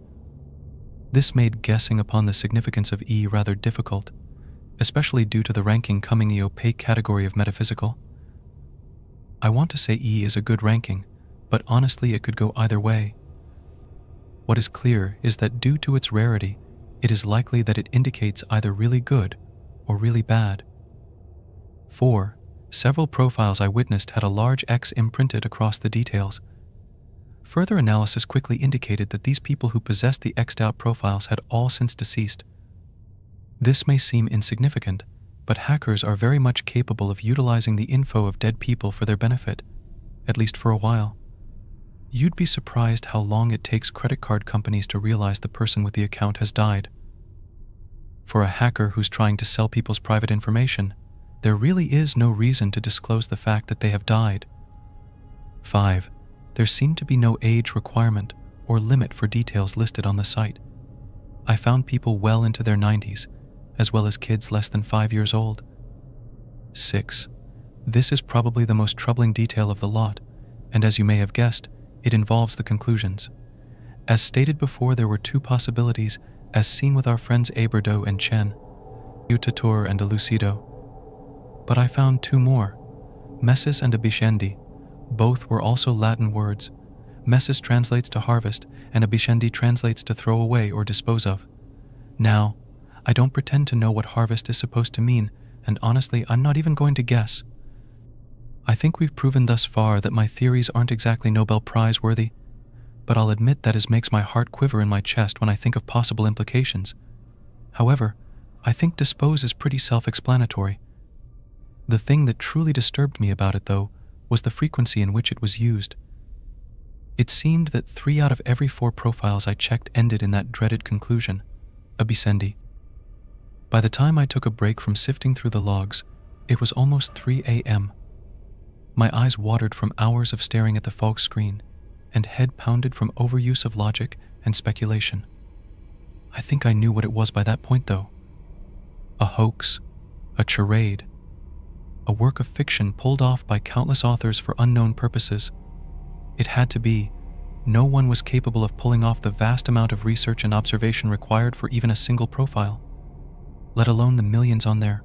More than likely, it was just the work of an edgy shitlord trying to convince the world of Illuminati New World Order plans or some bullshit like that. It's all I could fathom to be a viable explanation. I tried looking around the site more in depth, but found a severe lack of any explanation. No FAQs, no forums, no mission statements, No sources, no vague project hints, no taglines. It was just a massive collection of personal details from millions of people all over the world. The whole experience gave me a subtle feeling of dread, as if I had stumbled upon something I really wasn't supposed to be seeing. It was like a lost massive repository of deadly secrets. The why and how it was kept the way it was still eluded me. Again, I circled back to the hoax idea. This had to be a joke. Some kind of troll super allegiance had to have made this right. There was no way that anyone could possibly know that much about so many people. And in addition to that, there was no way that whoever was behind this was really planning to annihilate all these seemingly innocent people. Hell, they probably weren't even real people, I thought to myself. Just characters fabricated in order to baffle and entertain. But then, who would go to all the trouble of listing literal millions of different fake names and people? Who would even have the resources and time to do all that? The more I thought about all of it, the less sense it made. I found myself asking why. It had to be some kind of fiction. It was just the only thing that made sense. I wish I would have never found that site, and that I could have continued on blissfully unaware of its existence forever. But everything I know now contradicts the hoax theory and makes denial impossible. I scrolled down the vast gallery using the slider bar for several minutes. When I stopped, I was somewhere in the S section. I clicked on a name randomly and brought up the profile of another man. I'll refer to him as Stevens. From there, I opened a separate browser on the surface web and brought up Facebook. I typed Stevens' full name into the Facebook search bar and hit enter. Now, as you may have guessed, Stevens is a relatively common last name. It brought up a lot of results. I spent several minutes glossing through them, until I found what I desperately didn't want to see. It was the profile of the same man from the website. He had the same job title, location, wife and children listed on Facebook that had been listed in the Shepherd archive. It was without a doubt the same man. So either someone had painstakingly created a false Facebook profile for this false man listed on an extremely obscure deep website, simply to correlate their fictional project on the off chance that someone may at some point stumble upon it and decide to devote hours to actually researching it, or it was real. The simplest of explanations is more often than not the right answer, and with each new discovery my plausible deniability was jammed further into the paper shredder.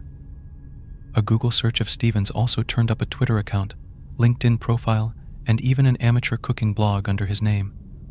I searched several other names from Shepherd and found most of them with correlating Facebook and Twitter accounts as well. I should have just logged off by that point. I should have just left well enough alone, forgotten that place and tried to go about my life in peace. But of course I didn't. Curiosity is never satiated unless taken to the absolute extreme. A simple taste of truth is never enough when the whole platter is available for the taking. I scrolled back up to the top of the main page and discovered something I had somehow previously overlooked. There was a small blinking bar on the top right corner of the page. I panned over to it and clicked, and a small text bar appeared with a simple blinking icon. A search bar, it had to be. I thought about searching a well-known figurehead or celebrity, but that would have been too easy for them. Gathering information on those people would be much easier than your average Joe or Joanne. I needed someone I knew personally, so that I could see how accurate these biographies truly were. I searched a friend of mine I had known for many years. I won't give his name, as to protect his identity as well as my own. And lo and behold, I was once again blown away. Everything on his bio, at least as far as I could tell, was correct. It listed his birth date accurately, as well as his kids, family, occupation, hobbies, among other things. I was also listed as a known associate. Then I read the dreaded words underneath his conclusion, and my stomach twisted into a black hole, a BCND. I really should have stopped by that point, but I didn't. I couldn't, because there was one more thing I had to try. One more thing to prove to myself and everyone that it was just a hoax. Despite all my trepidation and growing concern for what was rapidly becoming apparent before my very eyes, I had to be sure. At that point, it was more duty than anything else. The NSA, CIA, sure they do a lot of spying, but nothing like this, at least that we know of. Whatever or whoever had metastasized this enormous amount of data could not possibly have good intentions. especially when considering the most common conclusion it came to. The only thing I had left to try was the most dangerous avenue of all. I had to search for myself. I typed my name into the blinking bar and hit enter. The website loaded for its usual extended time, and after a minute or so, the page changed. I was met with a familiar sight, that being of my own mugshot staring back at me. All the usual substance was there, and it was all accurate. My job, my address, my hobbies, my friends, my family, all of it. They knew things that no one could have possibly attained by just hacking. They knew about when I was 13 and got caught smoking weed by the police. I was a juvenile at that time, and that event was expunged from my record. No one, not even the courts, have the ability to look that information up now. The level of extraneous detail again took center stage.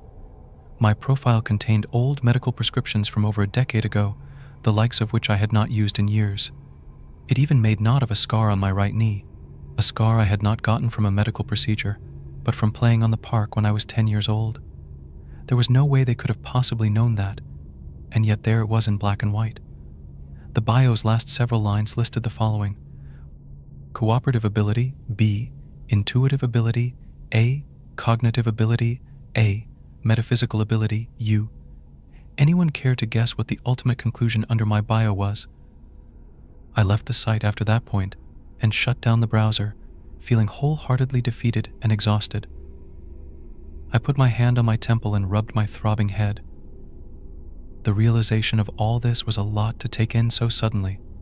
I don't know who or what is in possession of all that data or what they plan to do with it. I'm not sure I even want to know at this point. Things like this that just seem so impossible, it almost bears not even thinking about anymore.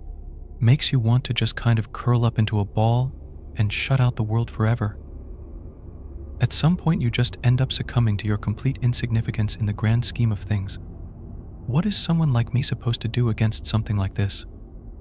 Upon closing the Tor browser and returning to the home screen, I noticed something strange. There was a new icon on my desktop in the shape of something that I had never seen before. Further investigation revealed the icon to be that of a hooked shepherd's staff. My heart began to thump immediately, knowing full well that it was likely a malicious program which had been leached onto my hard drive without my knowledge. Now technically, since I myself didn't willingly download anything or allow any unknown publisher access that shouldn't have been possible. Plus, the number of firewalls on my computer and proxy service used by Tor should have been enough to hide me from any foreign attempt at malware, so long as I didn't make any stupid mistakes. But I did, and I knew that I did. I had entered my own name. No doubt whoever was on the other end had searched me out, tracked down any IPs connected to me, and downloaded that program. I had been on the site for hours after all, and that would have given them ample time to find me. I ran a virus scan on my computer, and after several minutes, it surprisingly came back clean. I stared at the simple icon and found my hand moving the cursor towards it. I clicked it, and it quickly opened to a simple WordPad document. "Thank you for visiting Shepherd." That's it? That's all it said? No warnings or threats? No mysterious phone numbers or cryptic details of my address and current location? Not even a cliché of "I can see you." I had my webcam taped up anyways, but it wouldn't have mattered. They had all that information already anyways, and they knew that I would know that. There were no threats that they needed to make to me. They were all powerful in their domain, and they knew that. They knew everything about me, everything about all of us. I wouldn't have believed it had I not seen it for myself. Their simple message was only an added condescending remark. A final parting word to remind me to stay in my lane. Message received loud and clear. For those of you who have listened this far, I suppose you're naturally skeptical of this account. That's good. You should be. You should be skeptical of everything in this world. For nothing is ever as simple as it may appear. Trust no one, especially those you meet on the internet. Skepticism is a must to survive in our world, but just know that by embracing your skepticism, you may mark yourself as one who will not fit their diabolic new agenda, whatever it may be. That is what I believe that site is. I've never been one who necessarily believes in conspiracies or any of the superstitions regarding elites of the world. But this site has made me question a lot of things. They know so much more about us than anything I would have ever believed possible. Who they are is still a mystery to me, but it's clear what they want. Control, and they are well on their way to achieving that goal. For those who demand proof, well, I'm afraid I can't give any. The screenshot feature on my laptop has seemed to inexplicably have stopped working. Wonder why that is. I've tried accessing that site again, but it only displays an error message every time I do. Deep websites often change domains, so it's not entirely unheard of. Nightmare Asylum, or whatever it was, has also vanished, and any attempt I've made to locate it has since been fruitless. I don't know what it all means, but I don't sleep much anymore. I've become paranoid, locking myself indoors even more so than I am used to. I hope it's all a hoax, even though every sense within me says otherwise. I'll leave you with the links for both sites, although I doubt it will do any good. If anyone has any information about this, please enlighten us. I feel as though troubled times are ahead, and so I think now is the time to prepare yourselves in whatever way you are able. Sometimes I wonder whether or not it was all just a vivid hallucination of some sort. Like some nightmare scenario my mind concocted while under the influence of too much cannabis. However, every time I look at my computer, I am reminded that it is not the case. That single last message is still there. Thank you for visiting, Shepherd.